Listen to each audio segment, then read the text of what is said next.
Fuck, it's bad. I can't believe anything that's happening right now. My bloody name came out of that thrice-damned goblet. Harry shouted that last part, and for a moment he was lost in the deep resentment he felt towards everything and everyone. The red-headed git's jealousy doesn't seem to know any bounds. He had the damn audacity to tell me in my face that I'm a fame-seeking tosser like fucking Lockhart. Bloody hell. Harry took 3 long and slow breaths, trying to regain his calm.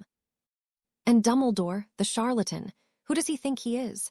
Does he not care about any consequences, or does he simply believe that he is above them? I'll definitely get back to him and remember to repay him very generously, he snarled. Why? How did he wrong you, speaker? Harry turned to look at the snake who just spoke to him. It was olive green, and it had some very irregular yellow and black markings. It was about 1 meter in length, and at the moment, it had its large, round, and yellow eyes facing Harry. It was a grass snake.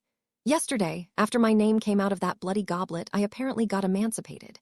Gringotts sent me a letter explaining that one of the Goblet of Fire's clauses requires the champion to be of age. Since I didn't fulfill that requirement, magic made it so I did. He patiently explained to his new friend. I digress, though. While the goblins did inform me of my lucky emancipation, that wasn't the main topic of the letter. Gornuck, my family's bank manager, I have a fucking family bank manager, informed me about the existence of my parents' wills, which were left unopened for years.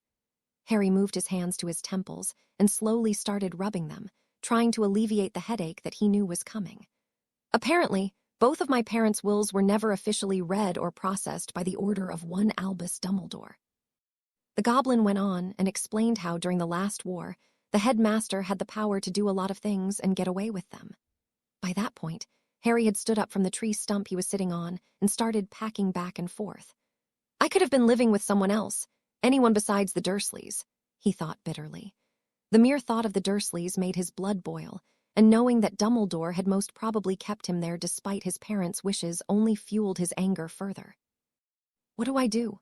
Harry asked the snake, not really expecting an answer. Well, you could start by introducing yourself and asking me of my name. After that, we could head inside the castle if you don't mind me coming with you, as I see rain clouds forming above our heads. The snake graciously supplied, making Harry stop his step in midair. If he didn't know any better, he would have thought that the snake was being sarcastic. Snakes didn't know sarcasm, though. Right. Did I really skip past introductions and start talking about my problems to a damn snake? Huh. Harry shook his head at his own social faux pas. Forgive me. Usually I don't need to introduce myself to people. My name is Harry Potter, what is yours? He explained. Asmodeus the Great, but that's for the future. Asmodeus will do for now. It's good to make acquaintance with you, Harry Potter. Also, only due to my extreme benevolence, I choose to forgive you, he added magnanimously, nodding his head. Yep, definitely sarcastic. Bloody Merlin, this snake has more sass than Snape on a good day, Harry thought with a mix of amusement and disbelief. It's nice to meet you as well, Asmodeus. There's no way we go inside the castle together, though. What do you mean, oh speaker? You are in dire need of support. If I understood your rant, you should feel quite alone inside that school of yours. Isn't that why you are currently outside, talking with a snake? I'm simply offering you my help. Harry was shocked at the offer and pondered on Asmodeus' words. Since when were snakes so understanding and kind? It's not like I have a lot of experience with them anyway. There was that boa constrictor in the zoo park, which was quite nice now that I think about it. Then, there was Malfoy's summoned snake, which heeded my call to not harm Justin Finch-Fletchley before it got vanished by the dungeon bat. And of course, I also heard the basilisk talk. I never did try talking back, though. It also was under Riddle's control, so I'm not sure if that would have worked. Overall, snakes are quite nice to me. Pushing the debatable revelation to the back of his mind, Harry concentrated on the snake. Thank you, Asmodeus. Though I appreciate your offer, I doubt a lot of people would approve of me going around with a snake. It would probably cause an outrage and I'd be asked to dispose of you, he informed the snake sadly. Are you sure that there aren't any ways to bypass that? I'm sure of at least one. Well, yes, but hiding you is probably only going to work short term. What with my luck, there's no doubt that you'll be found out within the year, so that's out. What other options do we have? What about the emancipation thing you mentioned? Any chance that will help? Asmodeus tried. I don't know. I should probably read on that and see what I can do now that I wasn't allowed before. However, I doubt that I'll find anything to do with pets, Harry mused, not noticing the change in the snake's face. Hiss. I'm no pet human. I'm trying to help you and yet you belittle me like that. SS, should I just leave then? Saying that the hiss and the aggressive tone caught Harry off guard would have been an understatement. Harry felt a pang of guilt at having offended his new serpentine companion. I'm sorry, Asmodeus. I didn't mean it like that, I swear. I was only trying to think of a way to get you inside, nothing more than that, he said, cursing himself in his head. Luckily, Asmodeus' inhuman understanding shined thought yet again. ISSC, human. I apologize for my outburst. Pets are a SS-sensitive topic for me, the snake provided quietly. After a minute of silence, Asmodeus turned back to the issue at hand. What about the goblets as other clauses? Could they perhaps offer anything of help? After hearing Asmodeus' words and thinking about them, Harry had an urgent desire to kiss the snake, however weird that would have looked and felt. I totally forgot about that, he exclaimed, almost jumping on his spot. Harry couldn't see it, but his compliment pleased the snake greatly. After another minute passed, Asmodeus realized that the human had either forgotten about him or was too engrossed with his thoughts. Hiss, hiss. That seemed to work as Harry's eyes met with Asmodeus. Sorry about that, I was thinking about a possibility that this opened up. According to Dumbledore's words, the champions aren't required to attend classes nor take their exams, and as I don't represent this school, I don't have to attend Hogwarts. I can simply be like any of the exchange students from the other schools, going back and forth from the castle. However, that does create some new issues that will have to be tackled first. What are the issues you are thinking about? He inquired. First of all, if I won't be attending Hogwarts, I doubt I'll be allowed to sleep in the Gryffindor dormitories. I'll have to find another place of residence. Then there's my magical education. Not only is it lacking for my years, it won't be enough to survive this tournament. And of course, there's Dumbledore, Harry revealed, his shoulders dropping. Why would being in the tournament endanger your life? Asmodeus asked innocently. He hadn't gotten the crash course of Harry's poor fate so far. Every year since I started attending this school, I found myself in a life-threatening situation, and I don't assume that the streak will end this year. I've been entered against my will in a tournament that's only for 7th years, known for its high death toll. With Fudge as the minister, the talks about it being safer from the past are definitely hogwash. Heck, they are probably going to be more extreme and dangerous, to make it look better and more exciting than before. Asmodeus hissed, not pleased with the speaker's fate and the minister's ways. Harry sighed, looking at the sunset. It was a beautiful sight. The forbidden forest took on an ethereal quality as the fatting sunlight filtered through the ancient trees and accented their tops. In the distance, the whomping willow's branches matched Harry's Hogwarts robes as they swayed gently in the evening breeze. The famous Black Lake mirrored the sky's vibrant hues, reflecting the warm tones of gold, orange, and pink. It made a picturesque scene. I'll continue with the plan we came up with then. It needs a lot of tweaking, but I'm sure I can make it work. Is this a goodbye then? Harry asked. The snake shook its head and slithered closer to him. No, I'll stay with you, if you are in as big of a danger as you said. Having me near could be the difference between life and death for you, he answered as he came in contact with Harry's shoes. The next thing Harry knew, Asmodeus was coiled around his torso. The feeling was new and unique, but not unpleasant.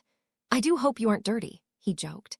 Funny, I was thinking along the same lines, Asmodeus barbed back. The sun finally set, enshrouding the whole world in darkness, and Harry together with his new friend walked back to the castle. I like it when it's dark. There's not much light, and you can't see the imperfections all around. You may not see the real thing, but at least it's beautiful. Are you sure it's wise to take such a drastic measure? Ceasing going to most of your lessons and moving out of your dormitory will definitely catch a lot of unwanted attention, Asmodeus inquired from Harry's right arm. He was currently coiled there, basking upon Harry's body warmth, and none the wiser. No one would be able to notice him as he was under Harry's clothes, with any bulges that might have been formed on his long sleeve, hidden by his robes. It was the day after Harry's and Asmodeus' first encounter, and they were currently walking in the Hogwarts grounds, as Harry didn't want to find himself trying to explain why there were hisses coming from inside his clothes. That would have been awkward. Haven't you seen how's everyone treating me? You were there at both dinner and breakfast. The whole school hates me because I was thrown into a tournament that could very well be the end of me. And you know how uncomfortable it makes me sleeping next to that red git, he hissed in annoyance. Asmodeus, or Ash as Harry quickly found himself calling the snake, wasn't convinced. Flashback. Don't you think that your name, Asmodeus, is quite a mouthful? Harry asked his snake companion. Could you kindly enlighten me as to why does my majestic name fail to meet your name's standards, Harry? Definitely sarcastic, Harry mused. By the way, do you know that apparently there's a powerful deity called Asmodeus? He's also called Ashmedai, if I'm not mistaken, he inquired from the snake. A deity, huh? Asmodeus the deity doesn't sound too bad, he said, pleased at the information. So how about I just call you Ash? Yeah, it definitely sounds better. He mistakenly contemplated the last part out loud. You will do not such thing. Asmodeus is a great name, the best of names even. Sure, Ash, he replied cheekily. Hiss, hiss. End of flashback. Where would we go, though? I thought that you wanted to attend some lessons, and I've got the faintest of suspicions that you want to raise through that library you keep mentioning. If Harry was surprised at Ash suddenly speaking in plural, talking about both of their fates intertwined, he didn't let it show. Yeah, it would have to be very close to the school, he reflected as a cool breeze blew across them. As he kept walking on the cobblestone path that circled the school, his eyes landed on Hagrid's hut. Definitely not moving in with Hagrid, he stated aloud as a shiver ran down his spine. Hagrid was a great guy for sure, but just thinking about living together with him gave him the chills. Who knew what fluffy creatures would he wake up to every day? How about staying inside the school? Is there any place that you could use except our current one? Ash tried. Harry didn't give him an answer straight away as he pondered on the merit of the idea. Was there a place in Hogwarts that he could move to? A place away from attention where he'd be able to study in peace without worrying about his schoolmates? No, I don't thigh. Wait, one place comes to mind. I'm not sure if it could be used as a living space, though, Harry hissed back excitedly. Care to share with this S-snake? He inquired seriously. Yes, sure. In my second year, I happened on a very cryptic room, the fabled Chamber of Secrets. It has a hidden chamber that was opened by an evil person, releasing a basilisk upon the school, which I, killed. As soon as he finished talking, Harry felt his arm go stiff. A few seconds passed, and Harry got no reply. A BASSSILISSK? Here, Ash suddenly hissed. Were Harry to look at Ash at the moment, he would have seen a primordial fear dancing in his eyes. Thankfully, he managed to snap out of it sooner rather than later. My scales, what do you mean you killed it? Unless it was a hatchling, you couldn't have possibly been able to damage it, he muttered in shock. A hatchling, huh? I can't really guess its age, but I'm certain it couldn't be called that. Don't worry, you'll see its dead body when we go there, Harry replied darkly. Although he didn't get Ash's confirmation on that, he felt his arm loosen. After all, a dead basilisk wasn't scary, was it? Really? A girl's bathroom. That's where the entrance of the chamber housing the greatest of snakes is located at? Ash questioned in disbelief. A splendid idea, wasn't it? Harry quipped. Not waiting to hear Ash's reply, Harry moved towards the familiar sink while looking around for any signs of Myrtle. She doesn't seem to be here. I suppose we can just go in and none would be the wiser, Harry vocalized. Without further ado, Harry leaned in closer to a particular sink, his eyes on a small snake engraving. Open. After a few seconds of nothing happening, Harry grew confused and annoyed. The sink didn't budge from its place and the little snake etching didn't show any signs of having hurt him. What's going on? Well, wasn't that anticlimactic? Ash supplied. Hearing the snake's words, Harry tried again only to be met with the same unchangedness. What's wrong? Why isn't the sink moving? Did the tunnel collapse somehow render the entrance inoperative, or is it something else? Was it Dumbledore? Did he place magical protections on the sink to stop me or anyone else from going inside again? While Harry was deep in his thoughts, Ash was anything but. With a sudden jolt of inspiration, he slithered off Harry's arm and out of his cloak of invisibility, moving towards the sink. Hello, SS Sink. Could you please open for us? He asked. In the next moment, breaking Harry out of his musings, the sink began to move. The sink, in fact, sank right out of sight, leaving a large pipe exposed. A pipe wide enough for multiple grown men to slide into. Or a basilisk, Harry quickly thought with slight amusement. Ash, how did you do it? He asked in genuine surprise. The snake was somehow constantly thinking and doing things he himself hadn't or failed to do. That's Asmodeus the Great for you, child, and you are welcome, he replied magnanimously. Unlike Ash, Harry didn't find it funny and waited for the actual answer. Fine. I've noticed that while we were coming here, your magnificent cloak not only hid us but muted your steps, so I thought that it could also be stopping your voice from going out. I also asked the sink to open nicely unlike you, he hissed in mock indignation. Harry was stumped. did his cloak really mute sounds from coming out? How hadn't he noticed it before? It took Ash a single walk to figure it out. Harry wasn't pleased with himself. Was he bloody dumb or what? After a few seconds, he shook himself out of his thoughts and got all of his marbles together. He'd try to be more attentive from now on, but that was for later. "Should we go in then?" he asked Ash. "I'm ready if you are," he hissed as he helped himself on Harry's arm. Taking 3 steps, the 2 Parselmouths found themselves sliding in a not-so-clean Sphinx towards the Chamber of Secrets. After the exciting slide finished, Harry and Ash found themselves in a damp and dark cave. "Lumos," Harry casted. A bright white light that emanated a slight feeling of warmth suddenly appeared on the top of his wand and illuminated the cave. "What in the great Slytherin's name is that?" he hissed in fear. His head, which previously stuck out of Harry's sleeve, burrowed back inside for safety. Seeing the basilisk's shed skin, resurfaced Asmodeus' earlier fear. "Harry, you didn't mention it was this long," he remarked. "I've thought that a picture is worth 1,000 words and all that crap. Anyway, the basilisk is dead, so don't worry about it," he stated. The reminder that the basilisk was long dead seemed to relieve some of Ash's worries. Harry closed in on the cave-in and noticed the small passage that the redhead git had managed to open. "I think it's a tad small for me," he thought aloud. With a few Wingardium Leviases, the issue was fixed, and the duo moved towards the next door. "Do you mind?" Harry asked. Understanding what Harry wanted, Ash once again slithered from him and towards the door. "Oh, great door. Please let us poor fools pass by you into the next room.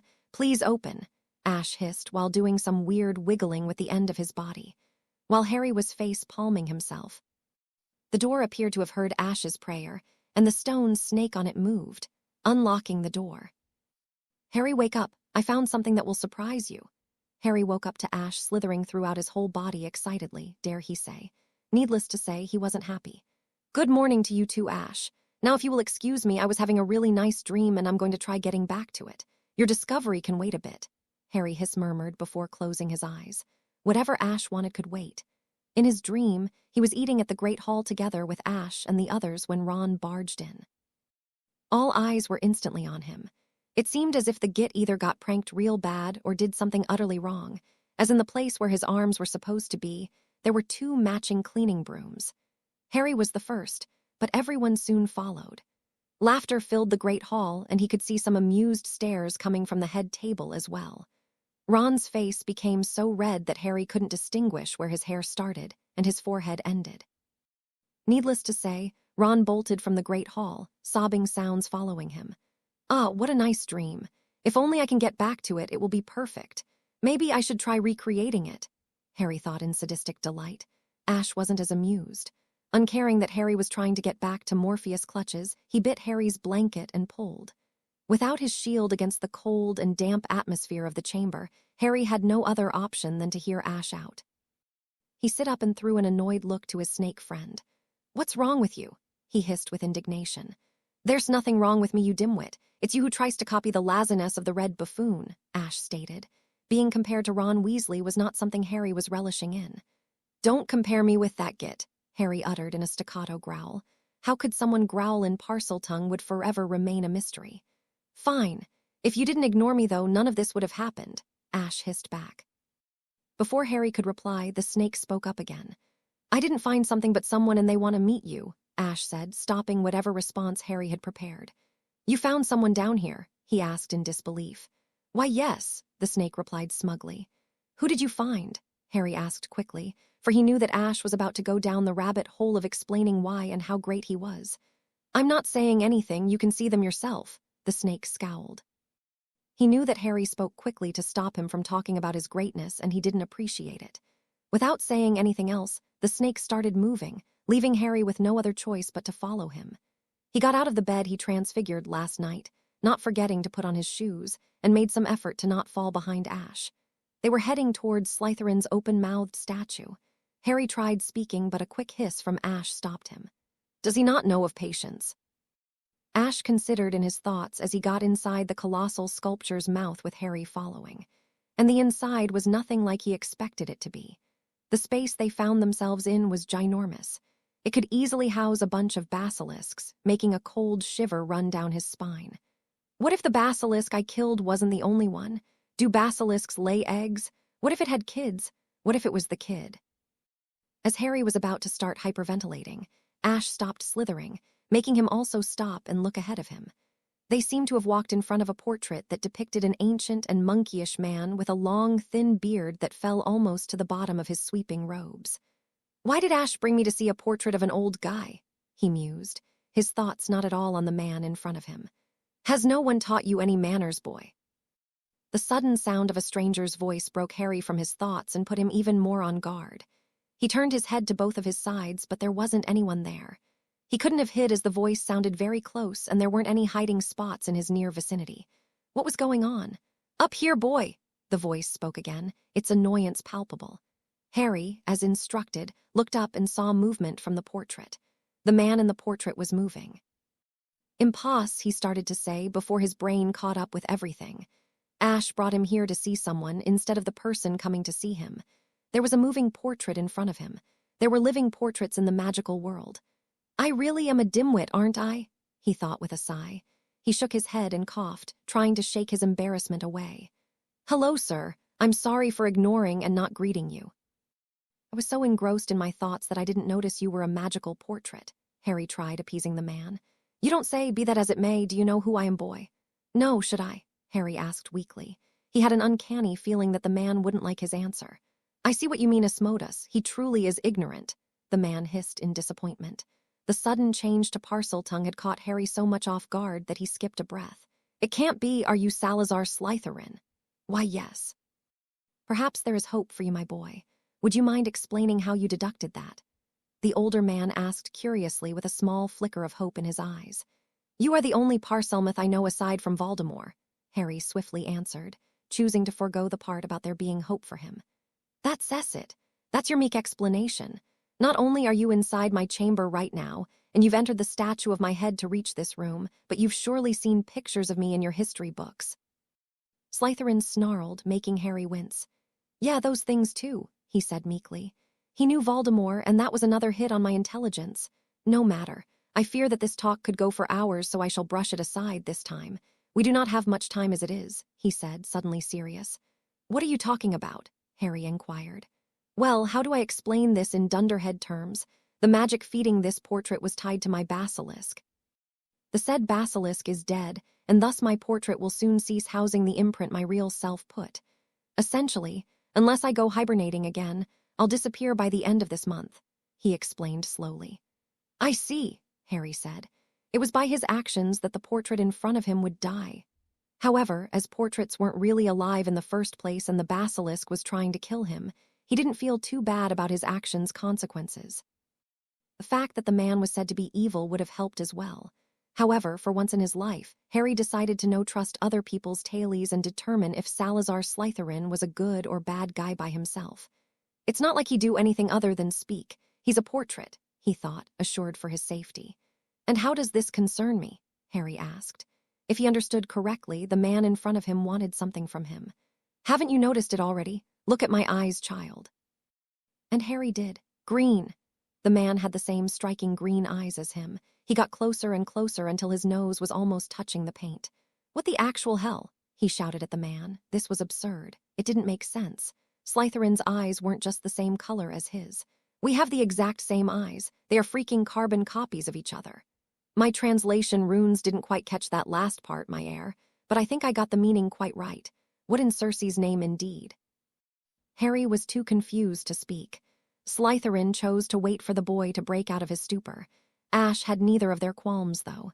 Hey, Harry, do you know what the basilisk's name was? Asmodeus. I'm not doing any rituals, he stated. Why ever not? He demanded. Only because they are evil. The current Dark Lord underwent many rituals and everyone knows how sound his mind is, Harry retorted. Boy, what did I tell you about magic? You won't engage in any sacrificial acts involving living beings. Instead, you will sacrifice some dead things and your goal will be to improve yourself so you can assess, survive, and have a future. Explain to me, where do you see the malevolence in that? He questioned sharply. Harry didn't reply as he couldn't deny the older man's logic. Am I being close-minded again?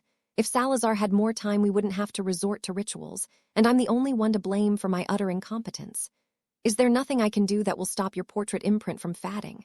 He asked, a flicker of hope in his flashy green eyes, making Slytherin sigh. "If there is one, I don't know of it," he replied, crushing whatever optimism Harry managed to grow. "Please. Listen to me, Harry, and understand what I'm saying. This portrait is dying, and it will soon cease existing. I don't have enough time to prepare you to face this world and teach you the required magic to do that. Undergoing a ritual will gift you abilities, hopefully powerful enough to make a difference. You have to survive." Salazar's portrait would feel dirty during his remaining life for saying his next words, yet he had to make sure that the teen in front of him saw sense. "Didn't you tell me that your parents died saving you? Does their sacrifice mean so little to you? They died so you would live Harry Potter, perform the ritual, grow stronger, and survive." The parents' card hit Harry home, and even though he knew why his forefather pulled it, he again found himself unable to disagree with his words. After trying and failing to come up with any wrongs with the older man's words, Harry shook his head in defeat. "Fine, where do I start?" he asked, his voice barely louder than a whisper. "That's my air. First of, you'll have to start by telling me everything about your life. I'll devise a ritual based on the events that led you here," he hissed excitedly while stroking his magnificent beard. And so Harry started, albeit reluctantly, recounting the chapters of his life with a mixture of anger and sadness. He began with the abusive days of his childhood, making Salazar stop him many times so he could recompose himself. "I stabbed him through his mouth with Gryffindor's sword, but one of his fangs burrowed its way deep inside my forearm. Then, I suddenly started feeling the dizziest I've ever felt in my life." "You should be dead," shouted Salazar in incredulity, uncaring about the fact that the person in front of him was the one who killed his old familiar and also the reason for his portrait's slow demise. "It's good that I'm happened to be the boy who lived then," shouted back. He didn't appreciate neither the Parselmouth's words, nor that he spoke over him. "As I was saying, I took the fang out and moved towards the diary I told you about earlier. It was lying on the floor near the redhead girl. The younger version of the Dark Lord boasted about how his memory was preserved in the diary and how the poison from the tooth was killing me.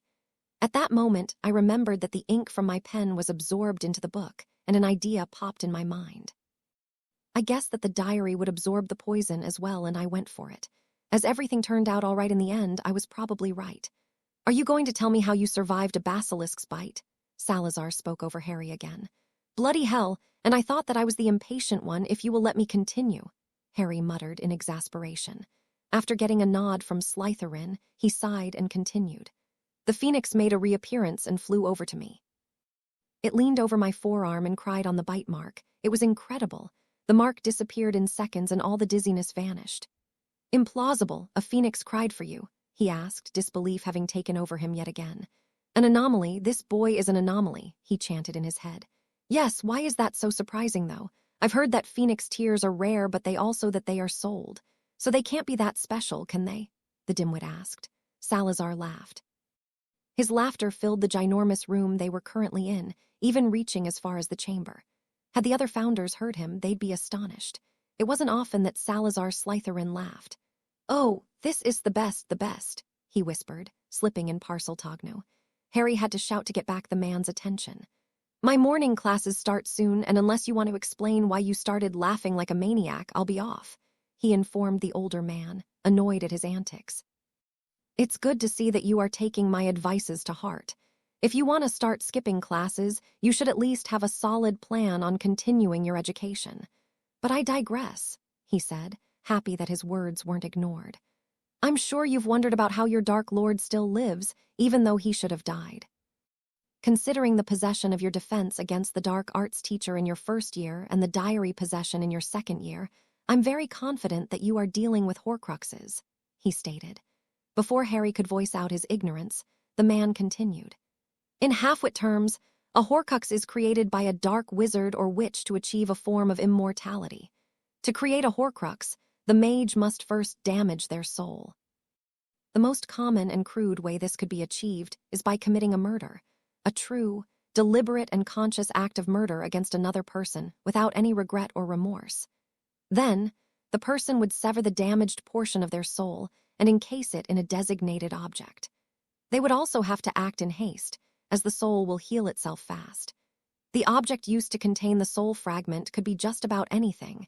Even a living being could be made into a container." As long as that object remained intact, the soul fragment inside it would live on, keeping the maker anchored to the living world, even if their body were to take fatal damage. Flashback, unless I'm much mistaken, he transferred some of his own powers to you the night he gave you that scar. Not something he intended to do, I'm sure. Voldemort put a bit of himself in me? Harry asked, thunderstruck. It certainly seems so, Dumbledore replied. End of flashback. Harry was suddenly feeling very self-conscious about a certain scar on his body. He put his hand on the world-famous lightning scar and opened his mouth to ask a question which its answer he didn't want to know. Am I a horcrux? Bearing in mind that your scar hurts when near the bastard, I'd say so. However, fret not. There's a spell which you could cast to find out, Salazar said merrily. Salazar's tone was in deep contrast to Harry's feelings at the moment.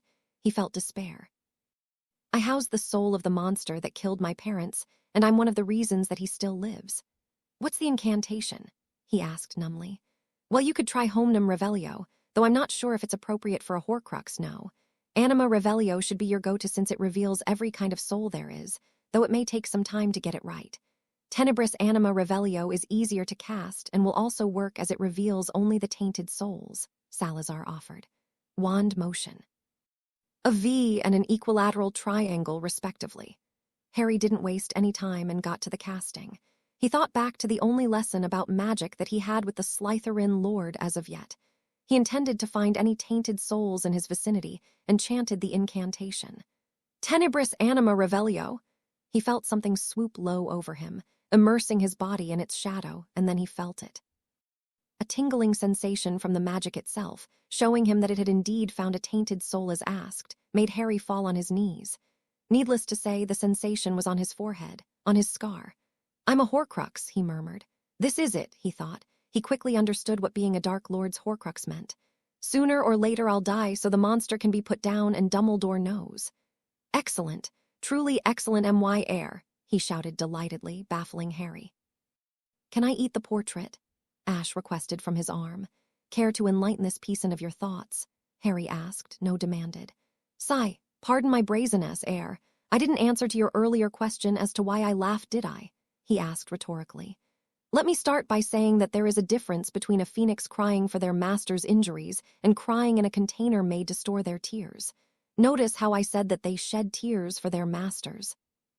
It's common knowledge, at least for those that read about them, that a phoenix never sheds tears for any living being other than their soul bonded, and that the stored tears, even though they are incredibly valuable as well, can't compare to the real deal, he explained. Whoa, how did Fawkes save me then? Asked Harry, momentarily forgetting his annoyance. Honestly, I don't know. I've not heard about a phoenix shedding tears for someone beside its master, even when begged at the brink of death. I can only speculate and assume that you have somehow formed a bond with the majestic creature, and considering that it's not your own familiar, the bond must not be a strong one, he mused out loud while going back and forth. With a shake of his head, the man in the painting stopped moving back and forth and turned to look at Harry. I ask you to bear with me a little more, as everything will fall in place when I finish, he stated, not waiting for Harry's reply before opening his mouth again to resume his explanation. The basilisk venom is known as the most poisonous and corrosive substance there ever was and is. Any quantity of the said venom inside a living being will cause them a death, at the worst case in little more than a minute. Once inside an organism, it is synonymous to an excruciating death sentence. You see, the venom not only enters the bloodstream and multiplies in a truly astonishing rate for the beings with veins, but it also forms a connection to with their soul, slowly breaking it apart. Once inside an organism, it can't get out, and I doubt that your case was an exception, Salazar announced, making Harry pale. However, before Harry could start babbling in fear, the snake speaker cut him off yet again. And that is where the phoenix tears come in. In my time, it was jokingly said between magizoologists that a phoenix's master, like their familiar, is immortal. There has never been any instances of a person bonded to a phoenix dying outside battle, or when closing to 3 centuries, the lifespan of wizards and witches. In the case of battles, they are exceedingly hard to kill as their phoenixes can tear apart any quickly placed transportation wards and take on at least 1 lethal spell for them. There's nothing known that can overpower a phoenix's tears that are shed for its bonder, not even the darkest curses, leading me to believe that they are the reason of your continuous existence. Now, as I mentioned before, the basilisk venom is impossible to get out once inside someone, which leads me to believe that, as we are currently talking, inside your very body and soul, Asmodeus venom and fox tears are having a never-ending battle for dominance," he finished. That was definitely a lot to take in, and Harry suddenly felt a growing affection towards a certain fiery avian. After a little while of quiet, a question popped in the young man's head. "What does this mean for me and Fox?" he voiced with unmistakable resentfulness in his tone. The sudden show of hostility didn't surprise Salazar. He had of course noticed that in Harry's narrative, the boy would stop and take a deep breath before any mention of his headmaster. The headmaster that condemned him to an abusive and illiterate childhood, and continued to try so every summer. "If only I were alive, I would have given that old scoundrel a piece of my mind," he thought with contempt. Sigh. I assume that the Phoenix, Fox, had 2 soul connections at the time of the incident. If that is still the case, I cannot say. Provided that it is still the case, Fox is bonded with 2 wizards that he chose and will try to help both. Albeit, the original bond will most assuredly outshine the new one, he provided. While Harry was trying to consume the new piece of information, Salazar's thoughts turned elsewhere, to a long-forgotten past. Flashback, Salazar, came a familiar voice outside the room, before a strong slam sounded from the door. With a lazy flick of his hand, Salazar unlocked his personal office's door, making the person fall headfirst into the room's floor. With practiced ease and another wave of his hand, the woman's movement stopped mid-air, allowing her to regain her footing. The round and plump woman with brown hair and blue eyes that often sported a wide smile was currently in tears. "What has happened?" Salazar asked softly. "Stoutpaws left me," she sobbed, and Salazar almost dismissed her words. "Impossible. Familiars never leave their masters out of their own volition," he mumbled in denial, not noticing the slip of language. It couldn't be true. He knew how strong was the bond a familiar shared with its master. He had Asmodeus after all. In Helga's praise, even though she didn't understand Salazar's words, she got their meaning loud and clear, as his tone and facial expression displayed how his inner turmoil. "It's true. You know of my way in selecting my apprentices. I take those which you do not. No more than a few moments ago, I found a student from my older batches bullying one of yours." After entering his mind and learning of the petty reasons that drove him to such acts, "I kicked him out of the school without hesitation," she said with no remorse, before freezing. Noticing how uncomfortable his friend felt, Salazar stood from his chair and moved to hug his fellow founder. She melted in his arms. "Stoutpaws came not long after and confronted me for my actions. He couldn't accept that I did the right thing and threw hurtful words at me before storming off. Shortly after, I felt the bond break," she whispered. "That ungrateful groundhog," he hissed. Salazar held Helga for a long time, comforting her with both back rubs and words. When the other founders finally found them to provide Helga with their own comfort, they were still hugging. End of flashback. What do you say of getting a phoenix?" he asked oh so SSS slyly. "What do you mean?" Harry asked, noticing the gleeful gleam in the familiar pair of eyes. "I imagine Fawkes knows about some of Dumbledore's actions. That's why he allowed a second bond to be formed. However, I assume that your manipulative headmaster hides a lot of his actions from the loyal creature, as it would have no doubt left him by now," he answered. After a moment of considering Salazar's words, he got it. "Do you think that if I confront Dumbledore about his actions in front of Fawkes, there's a chance that he will choose to side with me?" he asked with vengefulness. "I'm almost sure of it, my heir," he confirmed. "It will be a good way to start the payback. It's not the same as leaving me stranded in an abusive house for 11 years, but it will have to do for now. I bet Scumbledore's reaction will be fucking glorious," Harry thought with perverse pleasure. "Evil plans aside, I've not told you about the Horcrux situation yet. I'm surprised you let me ignore it for so long," he remarked, breaking Harry from daydreaming an aghast Dumbledore. "You said that everything will be revealed by the end, so I thought I'd wait until you finished," he actually said, surprising not only Salazar but Asmodeus as well. "Cersei, I wasn't expecting that from you. I assumed that you've forgotten about it," he muttered. "No matter. You can undergo a number of rituals that will successfully purge the foreign soul in your body. Even so, we won't do that," he announced as carefree as ever. Harry was very close to start spewing insults at the man. He only managed to hold back, knowing that Salazar wouldn't condemn his heir if he could help it. After we make sure that you have both the venom and the tears inside your body, I'm going to devise a ritual that will take advantage of both them. I can barely stop myself from thinking of all the boons that 1,000-year-old basilisk venom and actual phoenix tears can grant you. In any case, as undergoing a single ritual is always the best option, we will also have to use the include the horcrux in there, he noted. Can you do that? Harry asked, amazed. Of course. I'm Salazar Peveril Slytherin after all, he said as if that should have explained everything. Ignoring Harry's exasperated expression like a pro, Salazar continued. You should finish your story. Having learned of your luck, my descendant, I don't doubt that I'll learn of something else to use for the ritual, he commented darkly. And you know the rest, Harry finished. Indeed, there may be something with the Dementors. I'll have to do some research, he mused aloud. Yes, of course, because you can go ahead and get any book from your numerous bookshelves. Harry snarked, pointing at a humongous bookcase not far away. To Harry's surprise, Salazar waved his hand and a book started accelerating towards them. Bang! It connected with his head, getting out some obscenities from his mouth. I believe that your second class of the day is about to start, Salazar remarked. It was a very grumpy Harry that left the chamber, his earlier plans of skipping most of his classes on hold. I bet that the guy Wass hair gets in the way when he wipes his ass won't be pleased with you, Ash hissed from behind. Which one? Harry asked, bewildered. Knock, knock. Come in, came a stern voice. Getting the professor's permission, Harry pushed the door open and walked inside the classroom.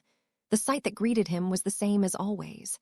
A large, square room with high windows that let in a generous amount of light, and walls adorned with various medical illustrations of both magical and mundane creatures. I apologize for my tardiness, Professor, he simply said. He wasn't surprised that every head turned back to look at him, nor was he bothered. He had long since grown accustomed to being stared. They say that man is a creature who can get used to anything. I suppose there's some truth to that, he mused as he moved to the last row of desks. His 11-year-old self could never hope to walk around with his held head high whilst his peers were looked at him hungrily. Ah, I was wrong. Some stares do bother me, though, as he looked at his two best friends. They were sitting next to each other. Hermione sported an almost horrified look, as if she couldn't begin to understand how or why Harry had missed their previous class and was late to the current one. To be fair, it was history. She was probably the only one that noticed my absence, since everyone else must have been dozing off. In the other hand, his best mates, Ron's, eyes held a newfound maliciousness that put him on guard. His lips formed an off-putting smirk, and he was looking at Professor McGonagall expectantly. What the fuck is wrong with him? He considered in exasperation. And may you tell us what was the reason of your unpunctuality, Mr. Potter? She asked in her ever-stern voice. I was otherwise preoccupied, Professor. Since I've been made a competitor of a death tournament without my consent, I've been quite busy, he answered, trying hard not to imitate his inner Snape and lash at her. At the moment, he wasn't very fond of authority figures.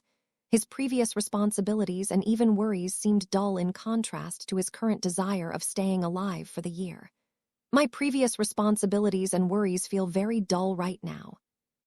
Even Professor McGonagall and her class don't seem all that important. Damn, I have to survive this year. Ron snorted at his word while Hermione let out a quiet shriek. Whether that was because the danger he was in or the way he talked back to the professor, he didn't know. Humph, snorted Professor McGonagall. Her eyebrows scrunched as she opened her mouth, preparing to give Harry a dressing down of a lifetime. However, against all odds, she took a deep breath and schooled her face. You are right, Mr. Potter, and I hope to see a big difference in class as you now seem to understand this, she said softly, dare he imagine. However, next time you should watch your tone, Mr. Potter, she finished without losing a beat. McGonagall's eyes left Harry as she turned to face the rest of the class. What are all looking at? Back to your assignments, she commanded, and was about to turn around when her eye caught something, or rather someone. Mr. Thomas, did you not hear what I said? Stop gawking at Mr. Potter and get to work. That hedgehog won't turn into a pincushion by itself, she said, pointing at Dean's desk. Harry, once again, couldn't help but admire Professor McGonagall's control of her classroom. As no one wanted for the professor to single them out like Dean, they all went to work. Harry looked down at his desk where his own little hedgehog was waiting to get experimented on. Poor guy, he thought before looking up and scanning the board. After reading the instructions the professor had written, he got to work. Arenasius pin rapono, Harry intoned. Like most of his first attempts, nothing happened. Sighing, he went to try again, this time trying to implement Salazar's few teachings. That went way better than usual, he concluded out loud. Harry, wait up, someone called him from behind. The Transfiguration class had just ended, and Harry was making his way out of the classroom. In the end, he easily managed to perfectly transform his hedgehog to a pincushion. Harry took 3 long breaths while mentally counting to 3 and turned around, coming face to face with a flushed Hermione. Where have you been? I didn't see you in our common room in the weekend, she demanded. Let's take a walk, he replied while nudging his head at something behind her. The only reason he was unbothered by her overbearing attitude was that he knew she meant well. That he was also long since used it, went without saying. Hermione turned back to see what her friend pointed at. Everyone's eyes were on them, even the professors, and they were listening in their talk. Caught off guard by Hermione's sudden turn, no one managed to take their eyes off them in time. Instead, most of their classmates comically looked elsewhere, with the smartest ones initializing conversations with their friends. Okay, came Hermione's meek reply. It wasn't pleasant to be stared at from the rest of her class. With Harry leading the way, they were soon walking side by side in the Hogwarts grounds. To answer your first question, I've been busy trying to come up with a way of surviving the tournament, he suddenly said, getting a surprised squeak from her. But I didn't see you in the library either. If you were there, I'd know, she quickly responded. I did think of going to the library, but I needed some time away from the starring and the insults everyone seems to be throwing at me lately. Bloody hell, I've eavesdropped a first-year talking behind my back, he sadly informed her. Oh, Harry, you should have come to us, she commented, before engulfing him in a bone-crushing hug. Come on, Hermione, you know that's not true. Ron practically hates the ground I walk on, and he probably thinks of me as high as he does about Malfoy, he remarked, silently enjoying his friend's warmth. You should have come to me then. You know that I believed you when you said that you didn't put your name in the goblet, she stated. I know my own, he simply replied. Then why? She mumbled, a little afraid of the answer. Does he not trust me anymore? She worried. Sigh. There are multiple reasons for that, but the first and foremost is your relationship with Ron. Hermione, I know that you like him. I've seen how you look at him, and we both know it's not the same way you look at me. If you help me, you'll go against Ron's views, making him angry and God knows what else. I didn't want to put you in a position where you had to choose between your 2 best friends, one of them being your crush, he uttered, gobsmacking Hermione. He knows. He knows. She panicked, getting as red as the signature hair of a certain wizard family.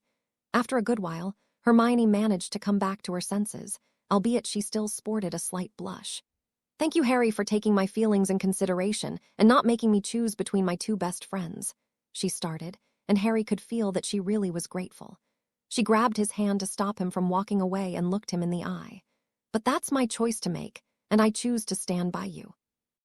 If Ronald doesn't want to understand this, then let him. I can't and won't leave you facing all this alone. We are best friends after all, she declared. The squeezing of his hand, the intensity of her voice, and the look in her eyes made Harry believe her. She was his friend and had yet to let him down. She didn't know, but her words warmed Harry as few things ever did before, like serious offer to live with him, and he knew for sure that he could use the memory to fuel a patronus. Harry was almost never comfortable with physical contact and definitely never the one to initiate it, but he knew that he just had to hug his friend. He opened his arms, closed their distance, and hugged her. Thank you, his voice cracked, unable to contain his emotions. Come on, Harry. We are going to be late for lunch, and I don't know about you, but I don't want to be hungry when casting charms, she said while tugging one of his robe's sleeves. Yes, ma'am, he said, giving Hermione a salute. Hermione didn't seem to appreciate his sassy attitude as she slapped his shoulder. Have I done anything wrong, ma'am? He asked in a mock innocent tone. Harry's barb earned him another slap. Why, yes, you impudent child, she claimed. Ma'am, I'm obliged to inform you that unless you stop assaulting me, we'll be late for lunch, Harry graciously informed Hermione. Hermione turned around to look him in the eyes, and he stared back. Was it Hermione or Harry who went first? They didn't know.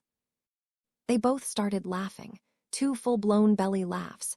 Harry even dropped to his knees, he was laughing so hard. When Harry had finally managed to get a hold of himself, he noticed that Hermione disappeared from his near vicinity. He slowly got up, his abs screaming in protest, and detected her some meters ahead of him. She was running towards the castle. "She thinks that she can outrun me to the feast," he mumbled as realization dawned on him. Hermione saw the chance and she took it. That was a Slytherin-esque move in his opinion. Not bad, he thought fleetingly as he started running behind her. It took no time for the heavily trained Quidditch seeker to start catching up. His lithe form, which had only formed thanks to Madame Pomfrey's potions and care, together with his godlike stamina woods work, were no match for Hermione. He almost caught up when something caught his attention. A flash of silver in his peripheral vision that came from behind a small, nearby hill. Unluckily, as everyone who spent enough time with Harry knew, Harry had a very inquisitive nature. "Even if I go over there and check it, I'll still be able to outrun Hermione," he quickly determined. Unbothered by Hermione's growing distance between them, Harry reached the hill and tried to find the source of his curiosity. His gaze stopped at a girl who was gracefully moving around the grounds. Her silvery blonde hair, which no muggle could ever have naturally, was put in a bun, presumably to be out of the way. She was tall. Even though he couldn't say her exact height from that distance, she was definitely taller than him, albeit not by much. She was also thin, though not a bad thin, and the way she moved made it obvious that she was strong for her size. From what little Harry managed to gather, she was fighting imaginary opponents. Her wand kept flashing different colors, and most of the spells that followed were unlike any Harry had seen before. The only spells that Harry recognized were the stunners that she seemed to throw every so often, each one hitting at what he assumed were pre-placed marbles of stones. He also perceived some summoned wind gusts, but couldn't for the life of him understand how she achieved utilizing them for moving her long, slender legs. And lastly, he couldn't miss those terrifying fireballs that she first conjured, and then banished in all directions. They flew at astonishing speeds. He was mesmerized watching her glide around and cast spells with deadly precision, his eyes never failing to follow her form. What little he could see from her face showed she was completely concentrated on performing her task. Eventually, due to some unknown means, Harry managed to reacquire a semblance of control over his mind. "That's Fleur de Lacquer, one of the other champions," he realized. How long he stood there, transfixed, he couldn't say, but he had to move. He couldn't be found out spying on her. "God, that'd be embarrassing," he mumbled. And he was about to leave, but she was turning around. "Did she hear me?" he wondered incredulously. Her long, lustrous hair shook from the sudden movement as she cast another spell. Some kind of a whip made from fire materialized next to her. She flicked her wand and the whip cracked, its end finding another small stone and turning it into dust.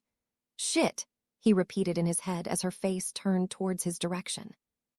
Her dark blue and oh so entrancing eyes locked with his. Harry, trying to act casual, waved at her. He waved at her. After what felt like an eternity, Fleur smiled and then opened her mouth. She was going to say something, Harry realized. But Harry moved. He ducked. And who could blame him? An impossibly good-looking young woman caught him watching her. "I'm an idiot, big brainless monkey," he instantly decided. Without further ado, he started running again, quickly putting the gorgeous French out of his mind. "Hopefully, I can still catch up to Hermione and Fleur will leave me be," he thought darkly. It turned out that his once bushy-haired friend was already in the Great Hall when he managed to reach her. He reluctantly concluded that he must have spent more time gawking at the French than he realized. The charms lesson was much better than the transfiguration, as he managed to perfectly cast the charm in the first quarter of the class, being the first to do so, and then proceeded to try and help his only friend, Hermione, to do the same. They were learning how to cast the banishing charm, a charm that sent the target away from the caster, the opposite of the summoning charm. As Harry had already mastered the latter spell, he found it easy to learn the former one. Shockingly, Hermione didn't protest at all and accepted his help. This led to Hermione managing to cast the spell as well as Harry by the end of the lesson. It had another reaction as well, this one not of the good variety. They were heading to the library. Hermione thought it'd be a good idea to research the past tournaments. It was something Harry was planning on doing by himself, but he was pleasantly surprised when Hermione recommended it. "An excellent idea, Hermione," Harry remarked. As they were about to turn around a corner, they both heard Ron's loud voice coming from somewhere behind. "I tell you guys, Potter is trying to manipulate our kind-hearted Hermione into siding with him, he stated. Dean and Seamus both voiced their agreement, adding their own derogatory comments on Harry. They had moved to another hallway, and Harry found Hermione's eyes looking at him pleadingly. She knew he was to his going act. Harry always did. Go to the library, I'll catch up this time. He couldn't help adding the last part and flashed her a smile. Hermione was about to open her mouth and say something, but Harry's hand was faster. His index finger massaged her lips, stopping whatever was about to come out. I promise, he added as he took off his bag and opened it. He took out his invisibility cloak, surprising Hermione, and handed her the bag. Hermione knew a lost cause when she saw one. Once Harry set his mind on something, it was almost impossible to make him relent. I'll be quick, he said, and they parted ways. As Hermione walked towards her second home, Harry put on his cloak and turned back, walking to the charm classroom's hallway. Ron was still there, albeit not for long, and he was talking with whoever cared enough to listen to him. Rather unsurprisingly, that did not include a lot of people. Harry started jogging toward the boy, not wanting to miss anything he was going to say. After Asmodeus' revelations, he wasn't too concerned about being found out while wearing his cloak. Speaking of Asmodeus, Harry left him in the chamber as he didn't want to risk his existence coming to light just yet. No, I don't know how he did it, Seamus. The git didn't bother telling me. However, he did tell me why he did it, his reason for becoming the 4th champion of the Triwizard Tournament, the dick lied. Satisfied that he at least got 2 of his roommates' attention, Ron started speaking again. However, his voice level dropped, prompting Harry to go closer. Obvious if you think about it. The tosser didn't feel like he had enough fame and with an act of desperation managed to land himself in the tournament. You should have seen how gleeful he was when he told me, he revealed. Blimey, mate, came Dean's voice. SHHH, don't shout, Ron quickly said in an undertone. What are we going to do, Ron? We can't just let him hog poor Cedric's glory, declared Seamus with a resolute expression. Ron made a hand movement, causing the 2 boys to move even closer to him. Listen here, I've got an excellent idea. When Potter comes to the dormitory tonight, we'll ambush him, cast a few spells, and make him understand that even if his life's ambition is to get more famous, he can't go hogging it from good guys like us and Cedric, he professed, lighting his mates' faces. They were nearing the Great Hall, so Harry had to leave. He heard more than enough as it was. Harry walked inside the library, skipping past Madame Pince's vacant desk. I'll have to search for Hermione now. He barely wandered any deeper inside when someone called him from behind. Mr. Potter, watch your step. I'm giving you a fair warning that you had better be careful with any of the books that you are so graciously allowed access to, she pronounced. Harry turned around to face the vulture-like countenance of Madame Pince. He couldn't help scowling at her sight. Sunken cheeks, skin like parchment, and a long, hooked nose leaned from behind a bookshelf. How does this godforsaken woman know whenever I walk inside the library? He wondered incredulously. In his first year, Harry quickly established that the Hogwarts librarian, Madame Irma Pince, held a particularly strong dislike for him.